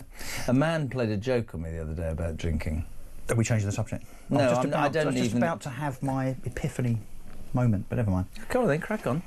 It's all about the selection. So the problem with the Conservative Party particularly is that it selects people from central office, straight out of university. It's not interested in real people. It's not interested in entrepreneurs. Most people that would go into politics with life experience would be much more independently minded and frankly spoken. That's what's wrong with the Labour Conservative Party, believe me, I was a member of it and a councillor for the Conservative Party for many years. They do not want you to have an opinion that is different to whoever is the current leader of that party. And it is a disgrace. What we actually want is, again, going back to the 70s and 80s, yes, people with conviction, people that are consistent. The wonderful thing about Nigel Farage, I think, is that he's generally consistent in his views and has been for 30 or 40 years, except, just for a bit of balance, his view on deportations. He was for, then against, now for again. Now, you know, we need to put a pin in that, because that's quite a big issue for the people of Britain, in terms of whether, if you're here illegally and particularly you commit a crime, you should be out on your ear immediately, in my opinion, and that of many, many people. Nigel Farage has changed his mind on that and then back again. My big question mark, therefore, is why? What was that influence? Because we want to see authenticity and conviction, as you say. I guess that's what I really like about what you just said there, is that I think that we're prepared to accept now mistakes, faults, but we just want to know that our politicians are doing right by us. We're just seeing this breaking news. The US and Saudi Arabia signed a $600 billion trade deal. I mean, he's having the time. Couple more stories quickly. Fury has more than 400, this is just in, 400 ISIS jihadis returned to the United Kingdom without facing justice. Well, there's that, but you know, there was this news, which thankfully didn't get much traction in the mainstream media recently, about the Labour government in the last 7 or 8 months have deported 30 or 40,000 people. It turns out that they're not deportations. They are people that have left voluntarily, often with the inducement of money. Now, I suspect that if you offer someone that's here illegally, particularly if you don't really know who they are and you certainly don't know their background, £3,000 to go back to a country somewhere, what will happen is you'll end up with a revolving door, whether they're ISIS fighters or not, where we're effectively not just paying people to be here, accommodation, dentistry, health, benefits and so on, we're actually giving them £3,000 to go away, and then they'll just come back on a small boat again. I mean, we're not just You could earn £36,000 a year by coming every month back. And then being deported. And coming back, because, of course, these people are not identified. So, you know, Starmer can stand up all he likes on Monday with this silly speech of his where, oh, surprise, surprise, and lurch to the right, because he's absolutely... I was going to say something that I shouldn't then, but very concerned, shall we say, about the rise of reform and how reform have just kicked his bum, frankly, at the last local elections. Can we say that? Well, we've said it. The last local elections. But is there any of us really convinced that Keir Starmer really believes that we should, you know, not have so many people here, and we should make sure that people don't come here if they haven't got the right work visa, and make sure that they speak English? Was that just he's changed from Sunday? Because we've never heard this. Well, I think people don't buy But this is a man that, as a human rights lawyer, yes, of course, was lobbying and actually fighting in the courts against the government to allow, remember, he wanted to allow illegal immigrants to get benefits. That was him, as a lawyer. Not just as a politician. Listen, good evening, Mr. J. Do you ever come up for air, says Glynn Catterick. You or me? Me, do I ever come up for air? There's an answer there. Leave Brian and Jodie alone, you cheeky sod, says Sean. Hello, Brian. London to Newcastle. I'm supposed to go to Newcastle tonight on the 8 o'clock train. Why? Because I'm working, it's a big gig. Genuinely. And Lantern Deck? It's cancelled. Well, it's not cancelled. At Durham, there's a fire. So now we're getting dreadful suggestions. So you're going to take the jet? No, I didn't know. London to Newcastle, 21:30 tonight, leaving from Victoria Coach Station. It'll cost you $15.99. Arrives in Newcastle next Tuesday.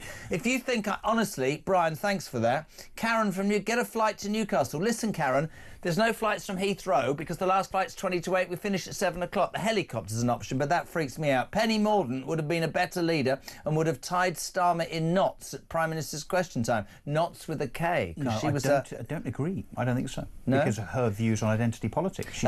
She's not a proper conservative. All right, very quickly, you've got 30 seconds on Gary Lineker. Gary Lineker, this story's just broken. Massive calls for the BBC to finally sack Gaz after Nazi propaganda post about Israel.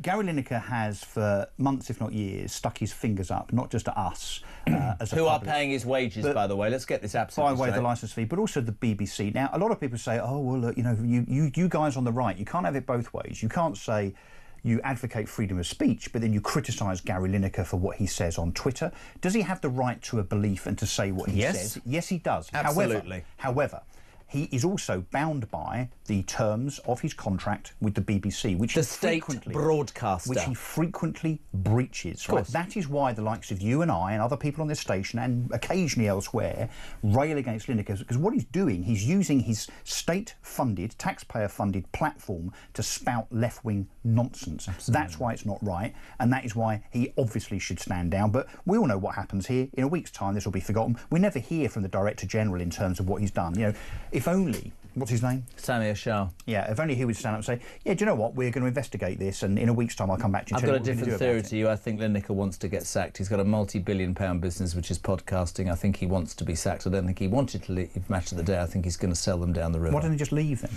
you think he's financially better off by being Can I just say, I love having you on. I personally rang Dean and made him book you for today, and I'm going to leave you with my Tuesday joke. God, right. Knock, knock. Ugh, who's there? Biggish. Biggish who? Not today, thank you very much indeed. 18 minutes to 7, we're live across the UK. This is Talk Drive.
Across the UK, on DAB+, on your smart speaker, on your smart TV, and on your side.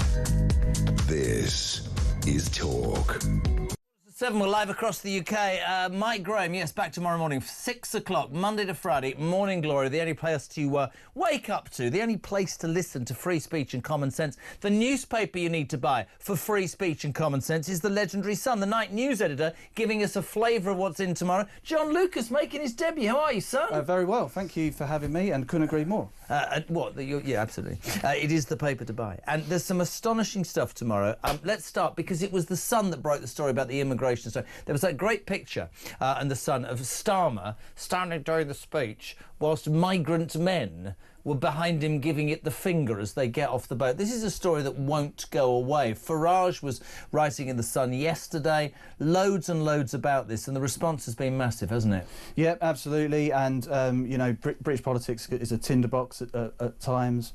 And, you know, Starmer's sort of got his enemies and detractors. However, we live in a democracy. We want to see our politicians still be able to live among us. Yes. The story we broke yesterday was this this firebomb attack on Starmer's home. Yes. Our crime editor, Mike Sullivan, has been working on this all day. He A man's been arrested, hasn't he? A man's been arrested in his 20s. Was it somebody who had a personal vendetta because there was a car as well? That's right. So it's a 21-year-old man. So what we've found out is that this is actually a campaign that's been running for about 4 days. It started at one of Starmer's old properties, which he hasn't lived in since the late 90s. There was then an attack on his car. Now, if you remember, a few years ago, Starmer got in trouble for hitting a Deliveroo rider. Oh. Well, this is the same car, but he sold it to a neighbour. That was firebombed a couple of days later. Then the latest incident was on his current property. So it's a 4-day campaign of Do we know what the young man's motivation is? Well, I mean, there's been some claims that it's a grudge, a long-held grudge. However, tonight we've had the line that the police may well be treating it as terrorism because it doesn't necessarily have to be a jihadist or a right-winger or whatever, but if there's any sort of political motive to something like this, it comes under the terrorism. And I think it would be very important for this station to say, and I'm sure the Sun would agree as well, we can write and talk and be different politically, but people who are elected to represent us, whatever their political beliefs, should be safe in carrying out their duties and where they live. Nigel Farage was attacked, of course, by that milkshake. Absolutely. Could have been a weapon, and I say the same about Keir Starmer. Disgusting, and I hope they throw the book at this young man. But not that I trust the police right now. They'll probably give him community service whilst Lucy Connolly's still in prison. The other thing, Kim Kardashian. I've sort of this robbery trial sort of passing me by with all the P Diddy stuff, but this is extraordinary. It's extraordinary stuff. It's real showbiz soap opera stuff. So very jealous of my colleague Julia Affley's over there covering this at the moment. The closest I ever got to something like this was Andy Carroll at Basildon Crown Court, which this is an absolute. So different you've league. been to Andy Carroll. This is how I feel. Robert Rinder won a BAFTA, and I'm sat here with you. I'm being completely serious. Well, she's at Paris Fashion. No, where is she? Where's the court case? So this is it. This is being held in Paris at the moment, and the. You're in Basildon. She's in Paris. I'm in Basildon. She's in Paris. This original incident happened in 2016, just before, during Paris Fashion Week. Why has it taken so long to come to trial then, John? Well, it took a long time to round these guys up. So there's 10 men on trial at the moment. They're dubbed the Grandpa Gang. She's, because of their age now, she doesn't like that, but she wanted to come into court today to confront them personally and gave some absolutely incredible testimony about what happened. So just to run you through it, if you're not familiar with it, she was actually just naked or going to bed in a bathrobe. She was just dozing off when these guys burst in, armed with handguns. They've prodded a gun into her back, taped her up, tied her up, and essentially dumped her on the floor. She didn't know what was going to happen during this incident. She didn't know if it was a terror attack or whether something more worse was going to happen to her. Eventually, they made off with about £10 million worth of jewellery. The incredible thing is when she rocks up to court today, she's wearing bling worth £4 million at least. She's flanked by all these gendarmes. She's got bodyguards everywhere. It's absolutely incredible. She walks into the floor of the court and amazingly, the prosecutor whips out a letter from one of these guys, an apology letter, which he didn't know anything about. And she's just got this great poise and composure, Kim K. She's obviously a global megastar. And just off the bat, she just accepts the apology and says she forgives them. Of course, she's still very much distraught. And we found out from this trial today that she's had to have extensive therapy. And she's not surprised. Come on, I mean, it doesn't matter whether you're the richest person in the world or you're living. No, that being tied up, being burgled, being mask. I mean, the fear that must give you in terms of ever being on your own, ever being in an environment. Again, no, real sympathy. And I think that's why it's such an extraordinary case, because it shows that it doesn't matter how big a star you are. You know, everyone's a human, and they've all got those human fears and you know, reactions to the horrible things that sometimes happen. So it is a really extraordinary case. I love the Sun for lots of reasons. We have very serious stories, we have very investigative stories, we get showbiz stories, and then we have what I call and finalies, which is brilliant. This one is Pour Me a Pint. A cat that was trapped under floorboards for 3 weeks is believed to have been surviving by drinking beer, John. Yes, yeah. You're joking. This is little Leia, she's called, just like the Star Wars princess. Leia the pit. Leia the cat. She's had her own amazing adventure. Yes. The neighbours are having the house redone, and she's crawled under the floorboards just before they're tiled. Distraught owner hires a pet detective for £1,000 a week.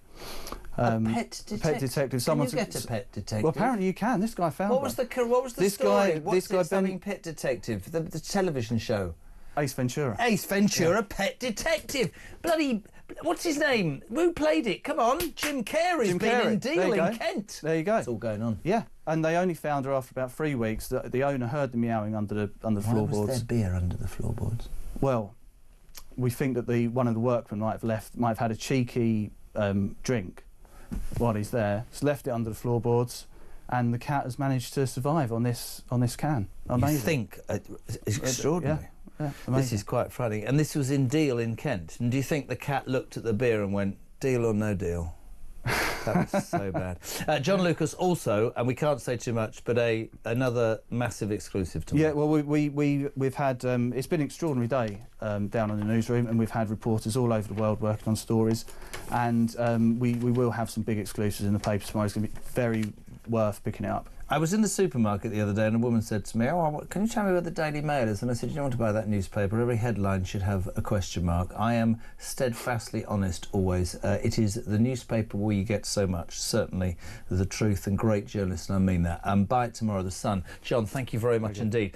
Night editor at The Sun, 8 minutes to 7, 8 minutes only for you to put up with me, and then it's Kev O'Sullivan. Back in 3, I'm off for a very, very important wee.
In writing, and they basically replied and said, we can't remove him out of your theatre, but what we can do is we can cancel your surgery, we can move you to a different doctor with a different consultant at an unknown date. And I couldn't believe it. I said, well, you're prolonging my pain now because it needs to be done. It's like an emergency. With endometriosis, it's all over my bowels. It was a big operation. It's a joint case for the colorectal team. A lot of organisation went in. They just bypassed all that.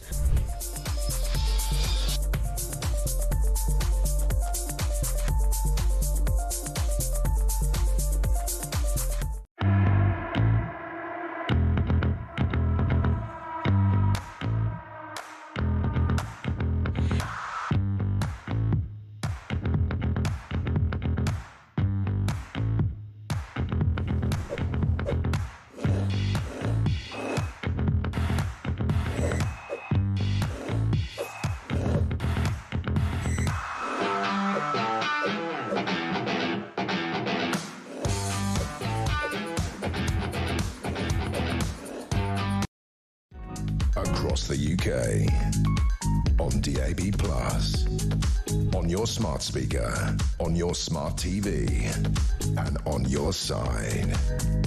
This is Talk. Back. Can I just say a massive thank you? No, Lauren. No, who's Lauren? No. What is wrong with me? Honestly, it's age. No Jodie and no Ryan. They're holed up in a 4-star hotel in Corfu. I'm not saying too much. He's taken his wife. She hasn't taken her boyfriend. Can I say a massive thank you to Dean? Done a great job today. Really, really good producer. Thank you very much, Dean. Thank you to Lauren. Amazing work. Is it Moz? Jana the best. And Amy, who continues to smile all the time through possibly IBS. It could be wind. I'm only joking. She's wonderful, and she's here every single day. She's a wonderful professional. Oh, hold on a second. I was going to take a call, but striding purposely. Just come in, man. Just come in, for God's sake. Just open the door, walk in front of the screen. That's it. Marvellous. Look at that. Brilliant. Well done. It's all great. Kevin O'Sullivan, let's do the same joke on you. Knock, knock. Who's there? Biggish. Biggish who? Not today, thank you very much indeed. I don't want one. Big issue. Never mind. That one. Hey! Yeah. How are you? There's a less broadcastable. So I'm supposed to be going to Newcastle on the 8 o'clock train from King's Cross, which is going to stop at Durham because there's a fire. Thank you to Guy.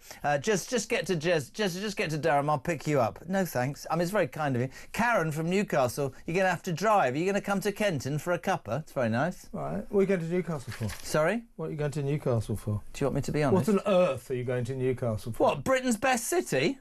Massive charity do the next 2 days for my best friend. That's made you feel really rotten, raising money for the kids of the North. Sorry about that. Sorry about that, Kev. Well done, brilliant. There we go, mate. What a day! What another day! I mean, it's extraordinary. By the way, news at the moment. Right. So this time yesterday, I have sources on the south coast. I was hearing that at least you got me on the south coast. At least 500 boats have come across. Yeah, people have come across. I'm hearing that at least 300 so far today. That's after 601 yesterday, 232 the day before. Just the footage of him standing there pontificating and changing his opinion as there are men, criminal men, walking around giving it the finger because we're wiping... I mean, it's ridiculous, man. But also, he's trying to sort of confect this lurch to the right to somehow attract reform voters. I mean, Keir, OK, fair enough, politics and all that, but you don't have to go that far. You don't have to start quoting Enoch Powell. There's nothing... He's now borrowing from Enoch Powell. There's nothing authentic, Kev. There's no conviction. He is a reaction politician. I think the British people have sussed him out. What you got on the show, buddy? 1 minute. Well, Rod Little joins me in a little while. 7 o'clock for half an hour. We're going to go through, the migrant crisis and Keir's bizarre performance over the last few days. Also, Tim Montgomery will join me. What is interesting